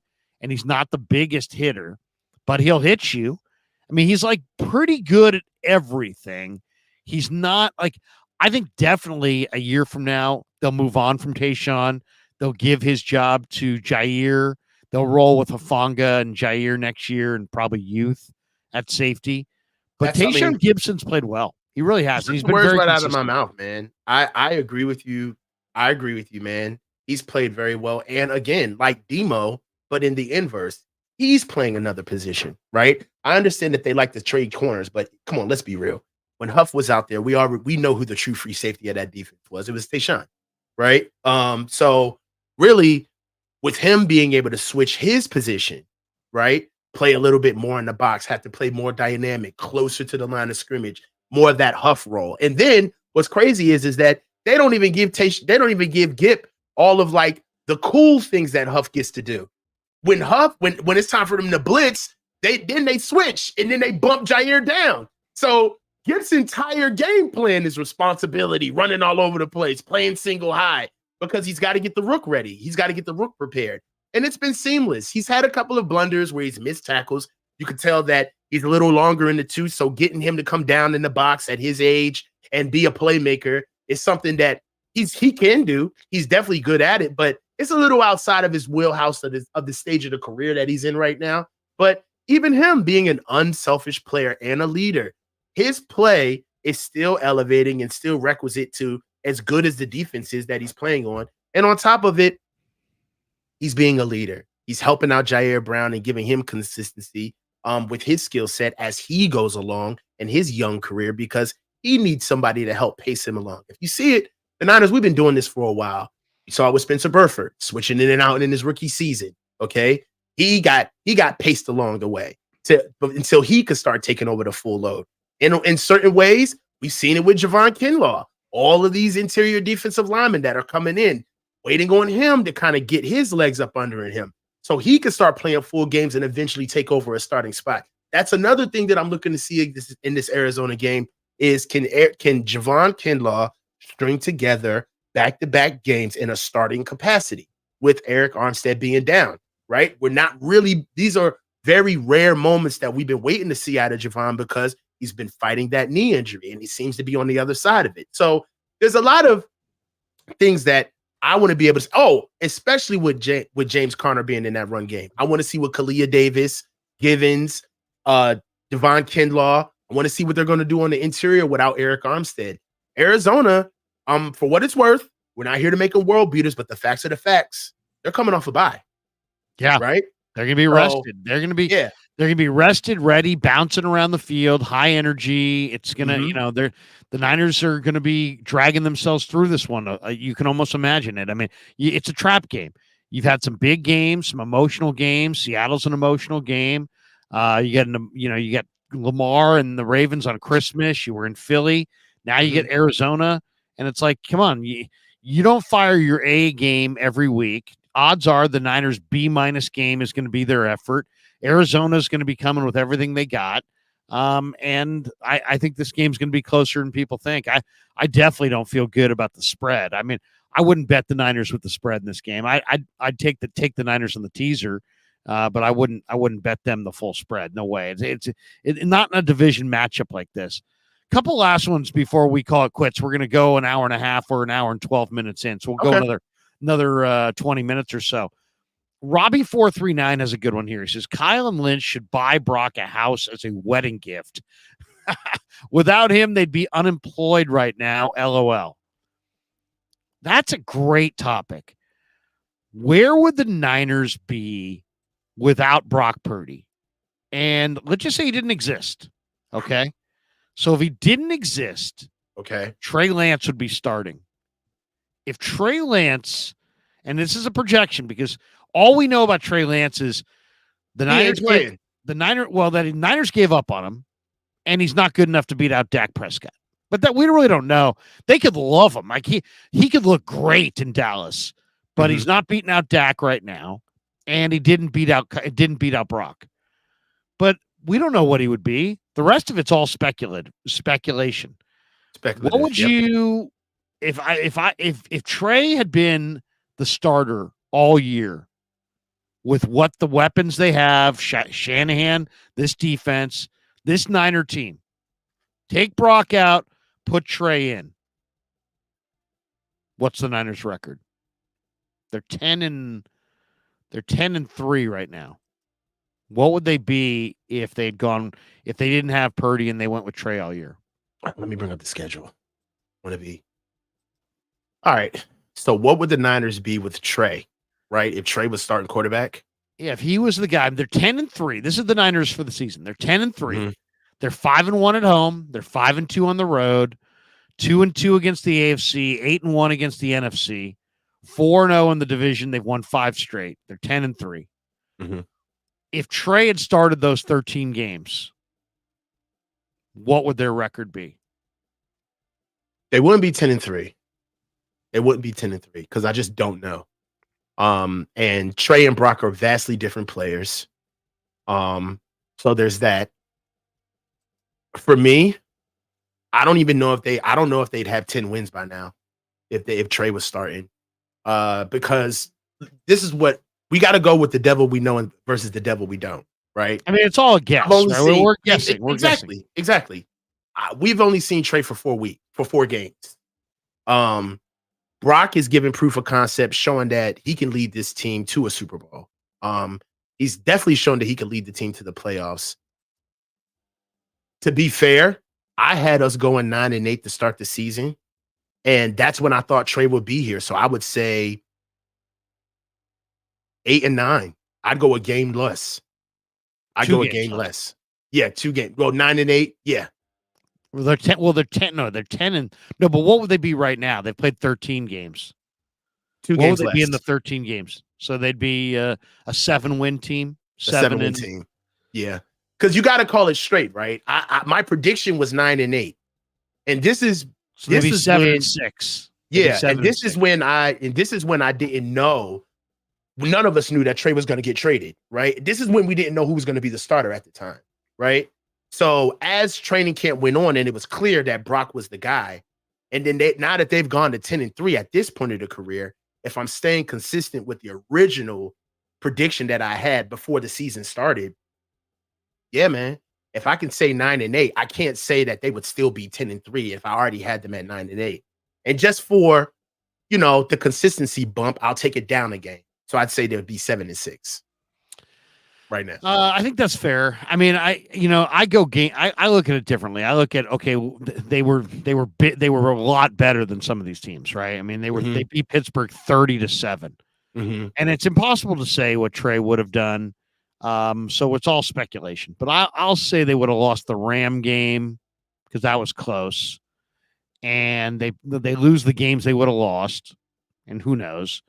But I think they probably would have lost at least one of these last 3. So I would say they would have 2 more losses. So that's what I look. I mean, I would say if you said to me, what would their record be with Trey instead of 10-3, I'd have them as 8-5. I think they're still. Yeah, I think that's. I mean, that's one game off of 7-6. Yeah, like they wouldn't be 10-3. Exactly, they'd be a solid team, but for what Kyle has shown us, he prepared for the year, right? What he prepared for the year and what he got, what he was getting ready to show during the summer. I mean, throughout this, what we've seen in this offense, it fits Brock better. It just does. I haven't seen Trey run this offense. And also, it's like, we don't know how Trey would have played, right? But you're taking out a guy in Brock that's played like a near MVP. So they wouldn't have probably gotten as good a play at the quarterback position, but they also have a ton of weapons. So it's like, it's hard to say. It's hard. But I would say there'd be 2 less losses or 2 fewer wins and 2 more losses. So, I don't think some people are like, oh, they'd be 6-7. I don't know about that. That's 4. That's a bit rich, but that's 4 fewer wins. I'm not sure if they'd win 4 fewer games, but it's possible. I would say this is the thing. But this is also, we haven't seen Trey in this offense. Right. And who knows? We don't know how we would have played. Personally, I really think that he would have been okay, but a little bit more inconsistent. They wouldn't. And I'm not saying they would have won these games. It wouldn't have looked the same. But you know what? I don't think they would have still won some of these games. If Trey played, I think that we would see a little bit more wear and tear on Christian McCaffrey.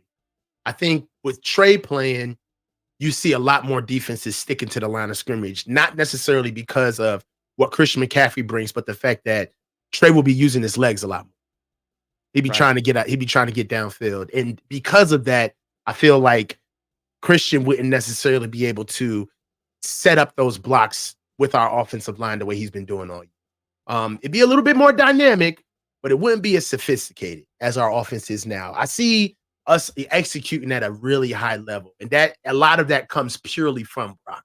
And a lot of that still comes from the experience which Trey didn't have. So I've watched this team all year, and I've seen the experience that Brock has shine, and I've seen what it's done with helping players in this offense. And I just don't think Trey would have eventually gotten it with more reps, but fresh out the box, you can't say he had that knowledge to be able to fit the gaps. He didn't have enough reps. Yeah, and they would have been more punting. There would have been a little bit more highlights, a little bit more lowlights. It would have been a little bit more topsy-turvy. But I'm thinking 8-5, maybe 7-6. But I don't think it would have been like as people said 6-7, or even worse. I mean, I think the quarterback has made a difference. The Niners wouldn't have won by as big a margin as they have, but I think they would have still found ways to win these games. All right, this is a division game. The Niners are on the verge of winning this division. If the Niners win this game, it would be their 5th in a row or 4th in a row over the Cardinals, and it would be they would be 5-0 in the division. Yeah, we're looking for a sweep. Yeah, they're two. They want to go 6-0 in the division. They went 6-0 in the division last year. Here's the question: the Rams are 6-7. Right. Seattle's 6-7. Arizona's 3-10. The Rams have an older quarterback in Stafford, but they have a great head coach in McVay. Okay. Seattle's got a Super Bowl winning head coach and Geno. And I thought Locke looked pretty good last week, to be completely honest. And then you get Arizona, and you could argue that they are more set at quarterback if you like Kyler. If you don't like Kyler, you could argue they're not more set at quarterback, but they're 3-10. If I said to you, which team of the three, Rams, Seahawks, Cardinals, is most likely to, I don't know, run with the Niners, be their top competition in the division, who's most likely of those three teams to be the Niners' number one competitor in this division, let's say for the next 5 years? I know the first thought people would say, well, Seattle, because Seattle's probably the best of the three teams this year. I don't know that they are, actually. They're tied with the Rams. Rams actually have a better point differential. Right. But then I can make an argument for the Cardinals just from the standpoint, do the Rams have their quarterback of the future? No. Does Seattle have theirs? I don't think so. Arizona probably does have theirs in Kyler, though some people don't like Kyler. I kind of like Kyler. So who do you, of those three teams, right, who's the number one competitor to the 49ers in the next 5 years? Well, 5 years threw me off, because if you didn't say 5 years, I'd just say the Rams, because it's Matt Stafford. Yeah. We don't know if Matt Stafford is going to be Matt Stafford in 5 years, right? I'm thinking more long term, like not necessarily. Well, if it's long term, not next year, not next 20 years, but like let's say the next 5 to 10 years. Who do you fear the most out of those three? Well, if Seattle fires Pete Carroll, Seattle's got you don't like Pete Carroll? They just got coach, and I don't. It's not that I don't like him. I feel like he's lost the room. His voice is a little bit stale, and that's not a bad thing. That happens in coaching. Yeah. You know what I mean? Yeah. Everybody runs their course. Yeah, everybody runs their course. Pete has been there for almost a decade, I believe. And I do kind of feel like they run their course. Seattle is a talented team. They may not be as talented as us, but they got players. They got a lot of pieces, and they're playing. Their record is well below what they should be doing. I feel like they're a little stale offensively. I think they could really do well with an offensive minded coach at the helm. They've got good running backs. They do very good in scouting, so the building works, right? They always do good with getting defensive guys, and they always seem to hit in the draft. I was impressed with their last couple of drafts, especially this one. Even though they didn't take Jalen Carter early, I like Devon Witherspoon. I like what they've picked up. I think that the Reek Woolen pick was a huge hit. They've got tons of pedigree with guys coming back. I just think that Seattle could use a facelift in the coaching department, keep the building, because the building seems to be able to get the draft right. And they do have some ownership issues too. So I think that's what's kind of hurting Seattle from really being the team that could be our for real divisional foe. Arizona, I just have no faith in Arizona, because I just don't feel like Arizona has good football culture, as far as there's not enough football people in that room where everything's going to work right for Arizona. I feel like every now and then you're going to get a guy who's like a tennis expert running shit over there. They're just an eclectic franchise, right? They got the weird head coach, then they doubled down on Josh Rosen, got rid of him. They brought in Kyler to get rid of him. Like, it seems like they can never even show a modicum of consistency in Arizona. Now, with the Rams, at one point, I was afraid of the Rams, but I didn't know what Sean McVay's dedication to the sport was going to be. At one point, he was talking about getting out of here and retiring, which means that the team completely changes. I never really look at the Rams. The Rams are a team where they're competitive to us by roster only. I don't believe in the franchise as far as like their culture. They really don't have one. Every time we go, we bleed out their stadium. Every time anybody goes over there, their stadium gets bled out. They've got a good think tank and they've got good roots with football guys and Sean McVay, but it's almost kind of ad hoc. Like they kind of like outsourced it. There's nobody like in-house. You kind of feel like the Niners, what works with the Niners, in my opinion, is that there's history with Kyle, right? His father was here. You know, he still runs the same type of offense. We have the same type of identity as what these teams are used to doing, right? So it kind of fits. I feel like the Rams are one of those teams where they're just open for hire for anybody who knows how to coach and run a football organization. So I don't really trust the Rams as being a strong divisional foe against us. Plus, again, the same thing with Arizona. They got a quarterback, but they bought him. He's not homegrown. That's why the Brock situation for me hits, because he's homegrown, right? You could do something with a homegrown guy. He can give you a hometown discount.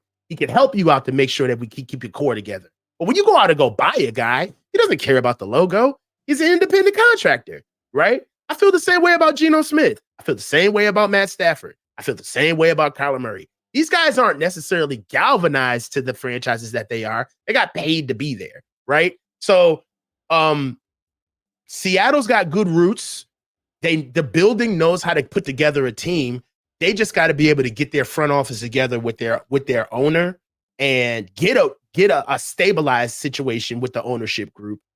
Move on from Pete and see where they go from there. The Rams, I kind of feel like they're a football team with no home. I feel like every time we play them, it's like we play them in space. We're not even on Earth when we play them. You know what I'm saying? Like, so I don't really believe in the Rams. It's like having culture on top of it. They still got to go out and find a guy. I still am side-eyeing the Rams for buying their Super Bowl too. So there's always a little bit of me that just doesn't ever really want to give the Rams their just due. It's because they cooked the books and were like bold about it. Like, yeah, we're just going to throw everything and fuck them picks. We're just going to go get a ring. And now that they suck, I'm glad they suck. They deserve to suck. They didn't do it the right way, right? And with Arizona, again, they're all over the place. And I don't like a team that feels like they can just consistently suck, pick up quarterbacks in the first 2 to 3 picks year after year and just get rid of them. You know what I mean? Like, at some point, how many quarterbacks are you going to ship out of Arizona? And it's all of the quarterbacks. No, it's the organization. It's you guys. You guys can't get it together. So that's my take. I'm really a homer on this type of take. I don't care about any of the 3 teams in our division. I don't think any of them are better than us. I don't think they're better organizations than us. I don't think they have better coaches than us. I don't think they have better players than us. Fuck those teams as a staff, a record label, and a motherfucking crew. This is how we roll. It's Niners all day. That's how I'm coming.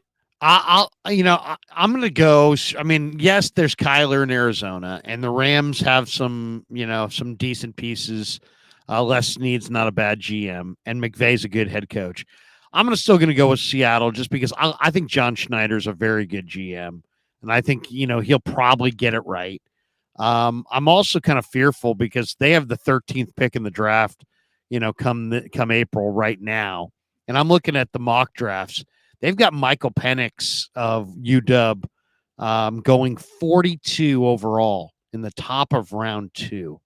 And I just can't picture that he would get by Seattle. And to me, if Penix were to wind up in Seattle, he's so dynamic. I mean, he's got the big arm, the great accuracy. They're a quarterback away. Like, I don't think Geno's the guy. I doubt Locke's the guy either. Long term. I mean, Geno's good short term. Locke is not bad. I actually think Locke is kind of intriguing after watching him play last week. But if they could somehow get a guy a little bit more to their defensive front and get their future quarterback and hit on somebody. And I'm guessing that it might be Michael Penix Jr., but it may not be. Maybe it's somebody else.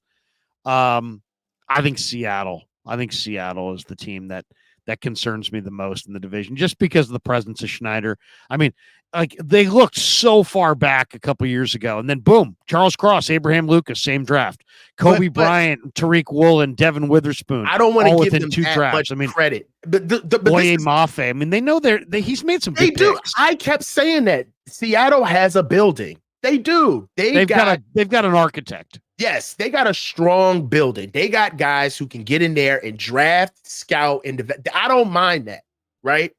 But when the organization gives you the player and the coach seems to be able to not do any, like, come on, man. Russell Wilson was just bailing Pete Carroll out. They didn't have an offense, man. He was just running around, bro. He lucked up with Russ.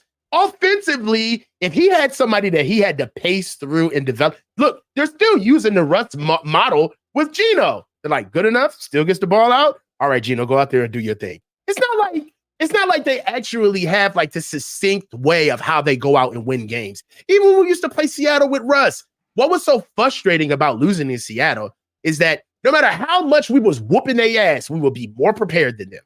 All right, we would have everything. We would be start out faster than them. And what was the thing with Seattle when Russ was there? No matter how much we were winning, everybody would just be like, well, we're just waiting on Russ to turn on. It's not even the fourth quarter yet. Here he comes. And then he starts that backyard football shit. And Pete gets all of the credit as being, I just feel like Pete is a little outdated. Great coach. But they can go get a guy. They can get a quarterback. And Pete's still going to coach them out of games. That's just how I feel about him. I mean, I he's a defensive coach, and they've had different offensive coaches there. Obviously they had that terrible decision on the goal line against the Patriots to not hand the ball to Marshawn Lynch. That's going to define that entire legacy. I mean, that they had a second ring. They had a second ring wrapped up, and they coughed it up because they just, they didn't hand the ball to Marshawn Lynch on the doorstep. So, I mean, it's it's like their legacy. It's the what if game for them going forward. Okay. A couple last thoughts. We got a couple more chats here. Stephen Draper says Trey had only 4 games. Unfair question. Hate is real. It's not about hate. We're just debating a topic. We're just talking to shit, man. We're just talking. Nobody's hating on anybody. We both, at least I don't want to speak for Coach. I think Trey's going to be good when it's all said and done. I've said it the entire time. I've never changed. I think he's going to be good. I just think that we all, myself included, had no concept of how raw he was, how much development was necessary. But to me, there's still 3 factors, and there's only 3 factors. Smart enough, he's smart enough. Athletic enough, he's athletic enough. Does it mean enough to him? It does mean enough to him. When you're smart enough, athletic enough, and it means a lot to you, it's just a matter of time. So, to me, yeah, he had a very unique situation where he's playing FCS ball on the equivalent of like Alabama, and probably didn't get the exact tutelage. Look at the way Wentz's career has gone coming out of North Dakota State. It's difficult to jump from the FCS to the NFL. I think that's clear at this point. 2, it's just going to take some time. Because of the pandemic, he missed a ton of time. It's not an excuse. It's a reality. It's just what happened. And so he had a whole year we didn't play. Then he sat a ton here. He's going to get it going. I really believe when it's all said and done, Trey Lance will not be the guy that, oh, yeah, he just never played because he was never good enough. And no, he's going to make it. He's going to play. When he does play, he's going to play well. I really believe that. It may take a year. It may take 2. It may be in Dallas. It may not be in Dallas. It may be somewhere else. But before he's done, he's going to have a career. I really believe that. I don't know how you feel about him, but I just want to see him get his shot, Larry. That's it. He's a good kid. What was infuriating with how Trey exited here is I just didn't feel like he got enough chances. That's all. I think 4 games was just way too small of a sample size, right? And moving on from him, his career got caught more up in the circumstances of where our team was versus the development of where he was. And it was just a tough pill to swallow at the time, you know. But where he is in the league now, it's really, I don't see him. He's got to get out of Dallas. He ain't finding the field in Dallas, right? So most likely, unless there's some major injury to Prescott. Yeah, so I think he would beat out Cooper Rush. To be honest, I mean, if they really, let's just say Dak was done for the year in Week 4, right? Right now, Cooper Rush is their relief pitcher, who they're going to number 2. But if they really had to lean on one quarterback the rest of the year, I think Trey would have been the guy over Cooper Rush. That's my sense of it. The danger in talking about Trey is that if you talk too much about him, then it's too emotional, because you can only talk about what you've seen about him, and it's not much. You know what I mean? We haven't seen much. So right.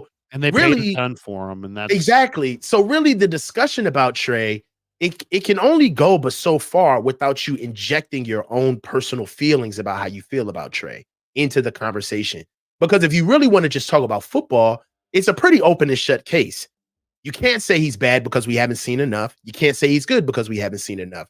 He has been in the league too long not to have reps before his career falls off by the wayside. So until he gets an opportunity to show whether or not he's even worth it, okay, then we'll never know. But at the same time, you got to be fair in the situation that if nobody's really pressing to get him on the field, there's something there too. So everything plays, right? One thing that you have to look at the difference between Brock's maturation process with this team and Trey's maturation processes is Brock took his opportunity and he never let it go. Well, he was ready. He was ready for it. He still didn't let it go. He still hasn't letting it go. So with that, week after week after week, you have to put that's on wax. That's on wax. You got to be a good sportsman about it. So it's on wax. Trey came in and he wasn't consistent enough and didn't have enough development to be able to stay on the field and get supported by this team. So they moved on and they moved on because he was an asset, particularly because of what they spent for him. So yeah, man, it all plays, but I don't know, man. I know that if we want to have a what could Trey be conversation, man, we'd be here all day. But that's not rooted in truth, right? What's rooted in truth is Trey hasn't played enough, and we don't know what he is. We don't know what he is, and that's why and that's why I'm saying it now, because it's like I want to be on the record as saying how I actually feel about the kid, which is I told you and Jesse and Grant and others that I thought the Niners had 2 franchise quarterbacks. I haven't seen anything that has changed my mind. We'll see how it hasn't happened for him yet. We'll see if it does. We'll see if it does. But you just got to remember this. We're an instant gratification culture, and yet many, many, many NFL quarterbacks weren't good until they were like 27 or 28. The kid's 23 or 24.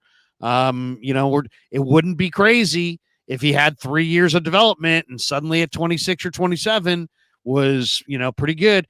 There were an awful lot of people saying that Geno was terrible, and Geno's been pretty good the last couple of years. So I don't know. I mean, sometimes quarterbacks take time to develop. The good news for them is that they can play till 40 or beyond. So even if you take till 30 to figure it out, if Steve Young didn't get it going until he was 31, this kid's 23. Think about that for a second. Yeah. Think about 8 years of it didn't happen yet. And then still Steve made the Hall of Fame. I'm not saying Trey's going to the Hall of Fame. I'm just saying let's not act like this is an open and closed book and that the story's done. It's nowhere close to done. And it may not happen in Dallas, as you said, Coach, because I don't see him getting on the field over Dak anytime soon. And Dak's not young. Dak's not old. So he ain't going anywhere. So I'm having a little conversation. I'm having a little conversation in the chat with Robbie 439, and he's spot on in my opinion. Look at his last chat. He goes, "Thank goodness for Brock. That's all we need to say." And before he said, "We didn't see a lot, Coach, but Kyle did, and they traded him to one of our biggest competitors. That tells us more than anything we can see." I agree with that. Yeah. I mean, that is cold. I mean, let's be honest. It's cold. Thank you. Honest, man. Thank you. You know what? Or that's all I'm saying. Like, let's look at it, the whole thing. Very decisive. that was fucking jarring, right? So and it is kind of, we can talk about anything, we can talk about whatever we want, but that is kind of an indicator that they said they think that he's pretty good, but they really wouldn't trade your big time rival, a real star quarterback. So by trading him to Dallas, it's kind of personal. It's kind of like, hey, they said they believed in the kid, but they never really showed you they did. And then they traded him to a team that it's hard to believe that they do. You know what I'm saying? Yeah. It's like, but they said they believed in him the whole time. One thing that I want to get out there, their actions told us that they didn't believe in him. And then their trade tells you that they don't believe in him. Well, that's my read on it. Okay. That could be your read. But this is my thing. It's cool. I could be wrong too. So I one thing that does bother me though, right? If we're going to talk about it, it's week 3. We can do it. What does bother me is that the revisionist history of Kyle knew he had his guy all along in Brock. Well, of course, yeah. That bothers me. Like when you see fans say, well, when Kyle drafted Brock and for Mr. Irrelevant, he knew that he was slow playing and he understood what Brock was. It plays better to be like, play better. It plays better to be like, hey man, that way. We knew early on this kid was really special. And then it was just a matter of figuring out a way to get him on the field. It's like, thank you. Like, I don't know. I love the Brock story. Okay, let me ask you this. Before we go off on that, where do you think? Okay, because I agree, it's bogus. I mean, they did draft him, so they had to like him. They had to like him somewhat, right? But at what point do you really believe that the 49ers realized they had something special? I'll tell you right now. It's all speculation. I know. This is good. Hold on. Special. Truly special. I'm going to show you. Whatever game this is, hold on. Where's the game where you see Kyle sitting next to Brock at his locker? This game right here is when I was like, it's over. He's in love. I think that might have been this year. No, this is last year. That's last year? Yes. What game is this? Well, I would say it was probably it wasn't the Miami game. I think it was Tampa. That would be his first start. Yep. I think that'd be the second game. I think that after Brock played in the Tampa game after his first start, I think Kyle, I don't think he was sold, but it was enough for Kyle to say, okay, I need to go back and recheck everything now. I need to go actually see if he can do everything in the offense now. I think the Tampa game. It was soon. It didn't take long. I don't think it took long. He called him the real deal when he was coming out of his surgery. 3 practices into training camp. Brock had only practiced 3 times. Limited reps. Yeah, I mean, it was definitely last year that that they were sold. I would say it's that Seattle game when he didn't practice the whole week, had a couple busted ribs, and went up to Seattle and beat them. They had not been able to win in Seattle. Right. And then to go there, you know what I'm saying? And to beat them. And let me just double check the schedule from last year to see exactly what week that would be.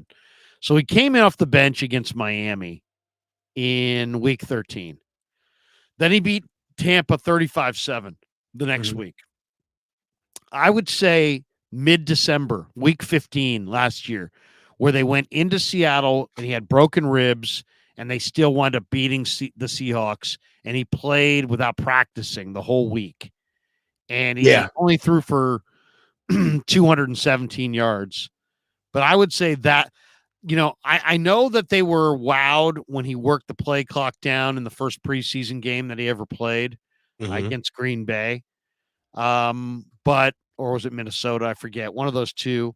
But then I would say they were probably believers after he went on the road to Seattle, got his third win in a row, and beat them up there despite not practicing the whole week.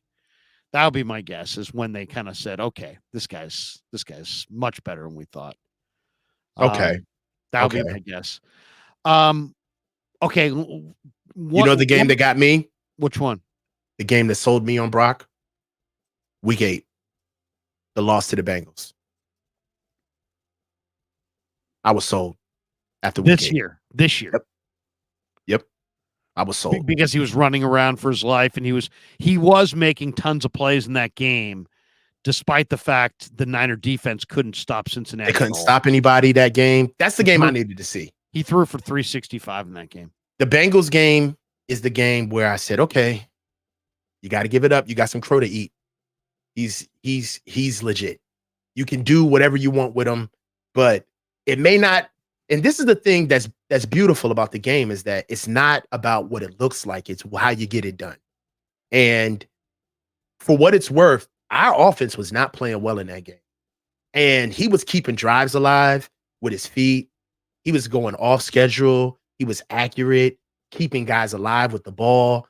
And really, I was tweeting in the game. I was like, bro, Brock is playing his ass off right now. And it's only a matter of time before he starts throwing picks, because he doesn't have anything else left up his sleeve. Like he was literally pulling everything out.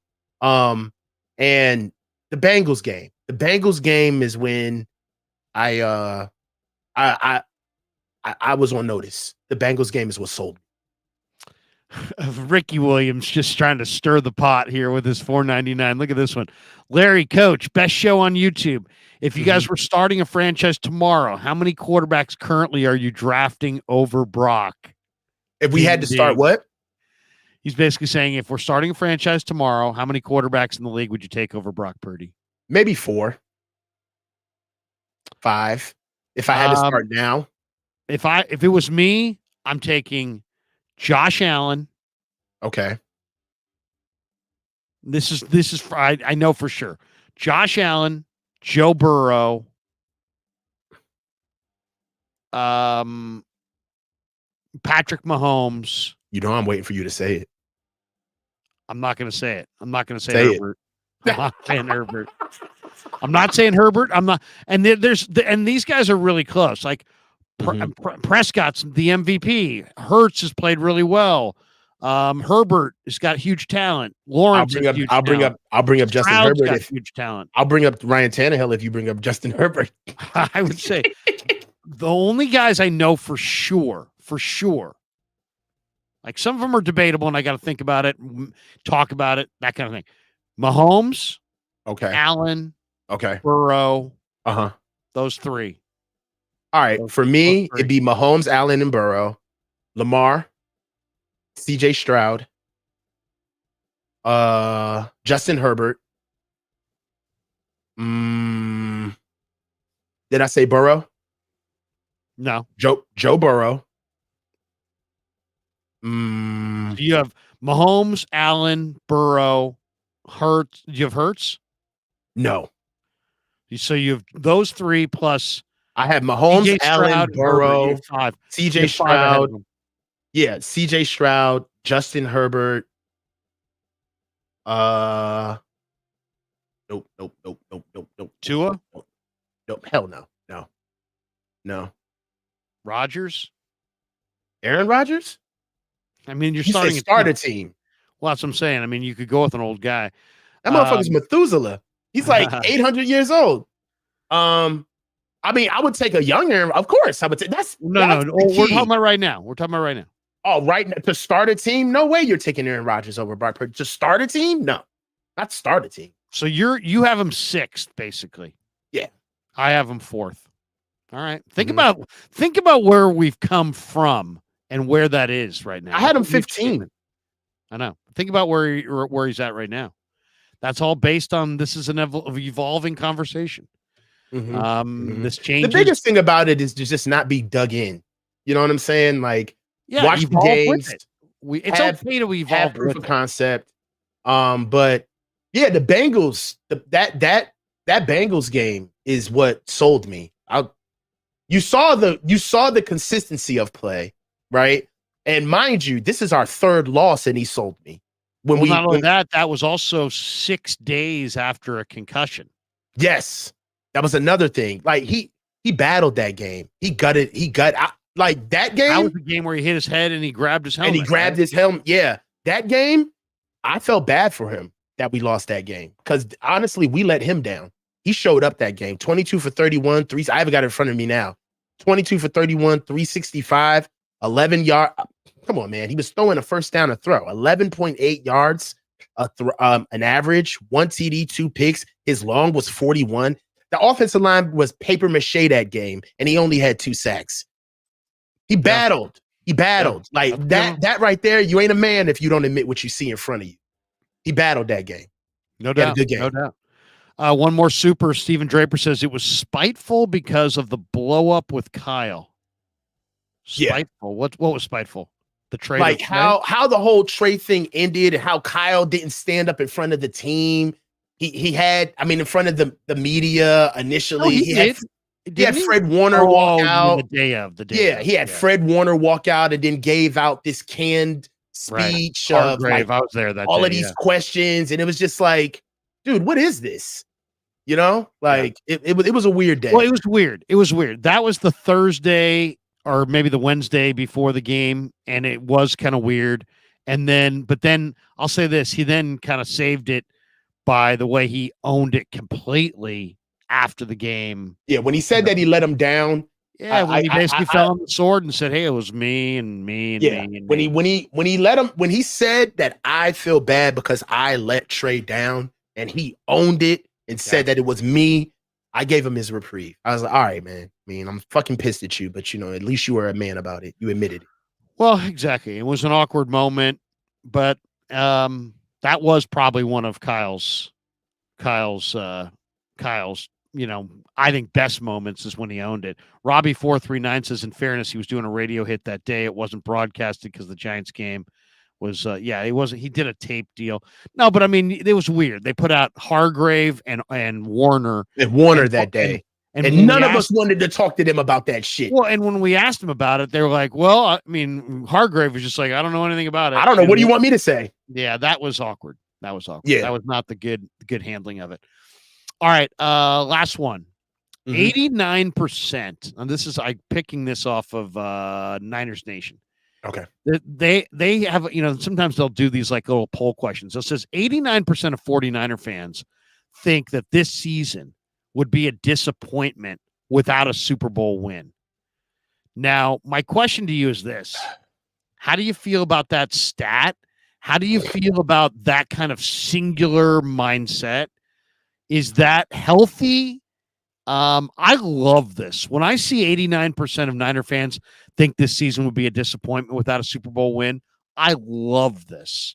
Now, I don't love the, hey, Super Bowl or bust talk like every year kind of a thing, or this like it's our birthright to win the Super Bowl, and if we don't, we're going to all act like petulant children who didn't get the gift that we wanted on Christmas morning. I get it. And I understand the rarity of winning these championships. That's why they have parades. Heck, the Niners, if you're 25, you've never seen the Niners win a Super Bowl. Never. So, it's like these things don't happen every year. We all know that. Right. But I love this stat because that tells me that the Niner fan is super engaged on how the Niners actually feel about this thing themselves. John Lynch feels this way. Kyle Shanahan feels this way. Every guy in that freaking locker room feels this way. I feel this way. If the Niners don't win the Super Bowl this year, this will be a disappointing year. Does that make us sound like we're spoiled? Yeah. Does it make it sound like we're entitled? Yeah.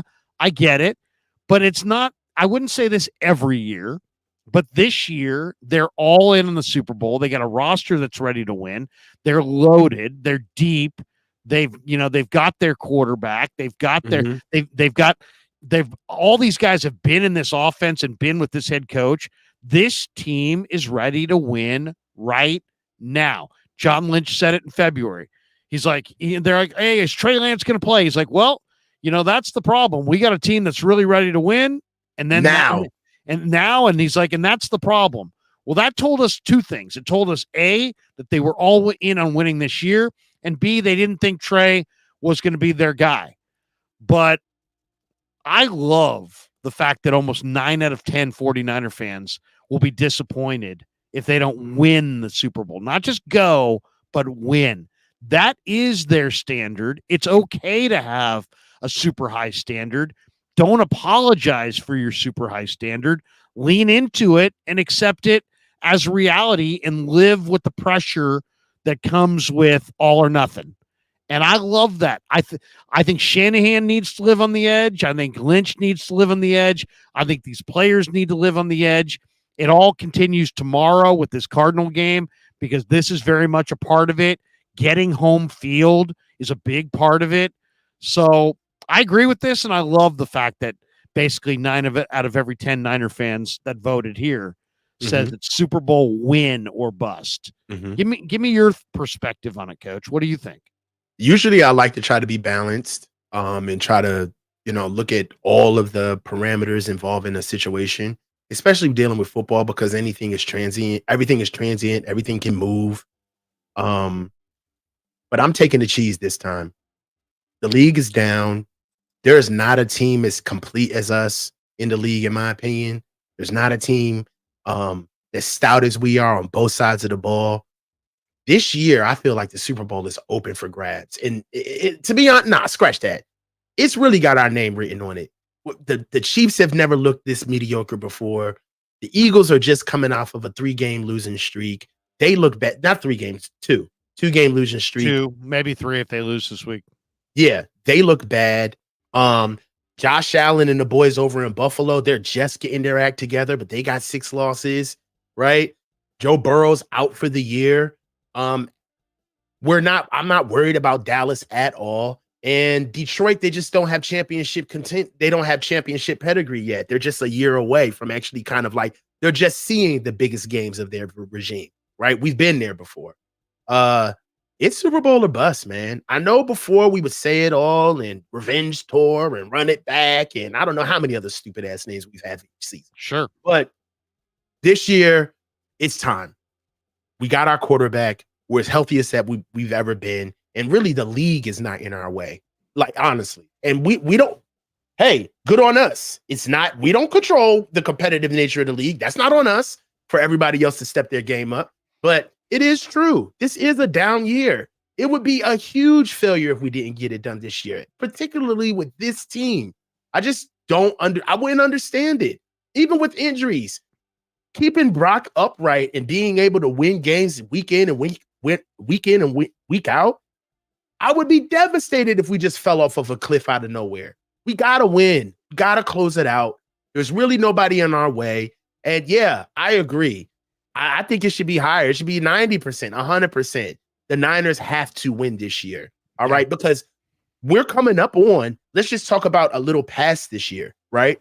We're coming up on probably one of the most talented drafts in a very long time. This draft is loaded.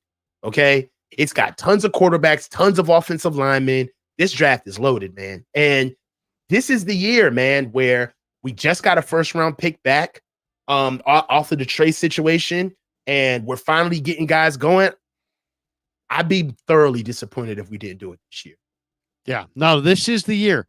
This is their year to do it. Now, I don't know if it's going to happen, but this is their best. This is their last best opportunity with Trent Williams, George Kittle, Nick Bosa, this whole group. They're loaded. The window's not closing.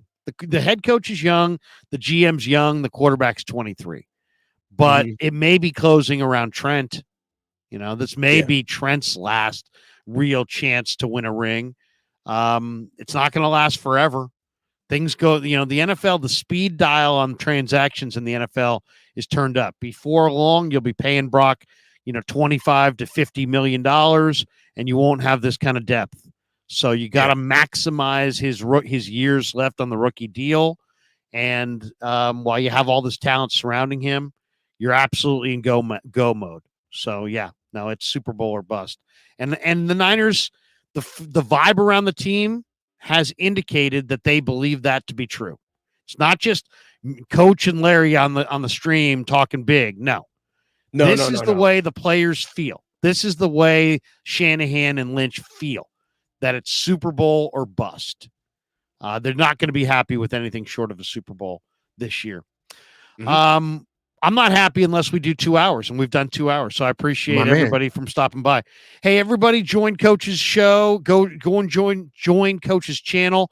Coach, tell people how they can find your content and what you do on your channel. We're co-streaming today on my channel and your channel, as we always do on this Saturday. But tell people who maybe have yet to join your channel what kind of content you put out and how often you put it out, so they can, and where they can go to get it. All right, well, definitely the channel is Bang Bang. Okay, so it's bang-bang_49. I'll put it in the chat. And what we do is it's a fan advocate page, man. It's 100% on what the information the fans need to know, how the team is matriculating throughout the season, and basically having a really good time with it. I'm humbled by the platform because I understand that it's a privilege. And I just thank every supporter that comes on and gives me even criticizing feedback. You guys can go on my videos, look at these comments. I don't shy away. I have conversations with everybody because every literal person that subscribes to my channel is a person. I will reach out to you, okay? So with that, we got a call-in show at 3 p.m. right after this show that's set up. So I'm going to do a call-in show. Yeah, today. I'm doing a call-in show right after this show at 3 p.m. Eastern, which is what? That's 12 p.m. Pacific. Yep. Solo or just solo. Nah, just solo. I'm coming in. I really want to talk to the fans, and it's an open topic discussion, so we could talk about anything Niners. Respect my shit. Be nice. Okay. You know what I'm saying? And we're gonna have a good time. So I'm ready for it, man. It's gonna be good. That's awesome. That's awesome. Steven Draper says Niners win the next 2 Super Bowls. Book it. Ooh, wouldn't that be great? That would be absolutely awesome. So everybody, the channel is bang-bang_49. I'll put it bang-bang_49. Mm-hmm. Everybody join Coach's channel and give him a sub. We thank you to everybody. Yesterday we passed 31,000 subs on the Krueg show. Moving, boy. Today we're at 31,180. So man, it's the people are joining left and right. I appreciate every single one of you guys. We had 2.5 million views of our content so far in the last month, 275,000 watch time hours. Thanks to you guys. Thanks to Kev. Thanks to everybody associated with the channel. You are cooking. Having a lot of fun. Larry, hold on. Larry, you come in here with the professional side of it. But, Larry, we know your story. Just take a moment, Larry, to talk about how happy you are about this amazing platform. Larry, this is another career for you, bro. We need to give you your flowers, bro. Talk, Larry. Go. Well, I just wanted to say, okay, so I scouted football players. I got involved in radio in 95. I've been doing radio from 95 till 2022. I was downsized at KMBR in 2022 and immediately started my own YouTube show in March of 2022. And I wasn't sure what the future held, if I would be able to keep it up for how long, if it would support the family, so on and so forth. Here we are. We've been doing this for less than 2 years, and we're at 31,000 subs and climbing. The channel's doing really, really well. It's growing by leaps and bounds. We have sponsors. If anybody would love to sponsor, you can always DM me. We can always talk about it, but we have sponsors to the show. We have traction on the show. My son joined the mix about 6 months ago and has taken us to another level with producing videos. And now every day, we're doing 4 or 5 videos. We're doing 2 or 3 live streams, and the channel's grown by leaps and bounds. And I get to work with people I enjoy, like the coach.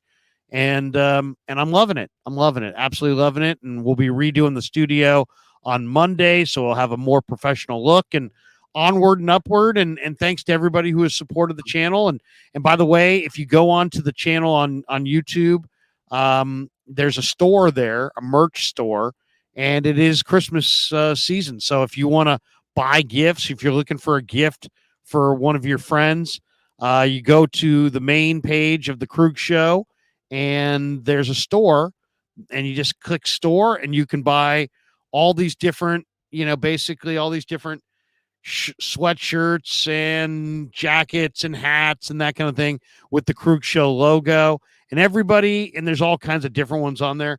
If everybody who orders anything from the store, I create a video for them individually and send it off to you. So that's my promise. I try to connect with every single person who supports the channel, and I just wanted to reach out to everybody and just say thank you, man, because I enjoy this more than I've enjoyed any job I've had in my career.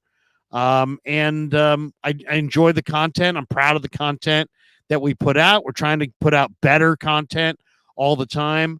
Good live streams, interesting dialogue, quality videos. It's mostly Niners, but I do a lot of Giants and Warriors stuff as well. It's all Bay Area sports. So anyway, thanks to everybody who has supported it. If you want to sponsor it, just DM me and we can talk it over. And just thanks, because man, I couldn't have done this without the audience. 31,000. I was hoping to get to 30,000 by Super Bowl Sunday. We got to 30,000 a couple months ahead of time. So I just want to say thanks to everybody and appreciate all you guys. So that's it. And hey, man, I'm so happy for you, bro. And it's just on and on and on, man. We're just gonna keep getting better, man. And shouts out to the OG, Coach Cone, Grant Cone, who put us on. There you go. There you go. In fact, I got a couple more supers here. Vincente Chavez says, Larry has awesome stories. Thank you. Stephen Draper says, Grant Cone coaching tree is real. Yeah, I mean, that was the other thing. I mean, I didn't mention Grant, but, I was, didn't know what I wanted to do. I was considering radio options. I was considering all kinds of different things, maybe not being involved in sports at all. And I went to lunch with Grant in Walnut Creek, and we just kind of sat down and talked about where he was at, what he was doing, how he saw the industry, and how I saw it. And he was like, "Hey, man, I'm having fun on YouTube, and I think you would have a lot of fun over here, and this is how you do it." And gave us the keys, man. Yeah, seriously, I can't thank him enough. And not only did he give me the template and show me how, but then he also took the time to stream with me when I was offering him nothing other than, just kind of sapping off of him, really, because, I didn't have any followers, and I was streaming with him, and he was giving me an opportunity. So Grant and I have a friendship that will go on forever, and I appreciate him greatly, and his father as well. And just, I realize there's people on my channel every time I stream with Grant who are like, Grant, this and that. But you know what? I'm a loyal guy, and he helped me when I was down, and I'll never forget that. So we're friends forever. So there's nothing you can say. And I understand there are people that, Grant's polarizing, which is why he's doing so well in this. And I understand people were like, dude, I hate, his content and this and that. That's fine. But respect the fact that I make my own decisions. This is a life thing. And it's like, when you're a friend of mine, you're my friend for life. Yeah. So I don't try, I gather friends. I don't have new friends and old friends. I just have friends.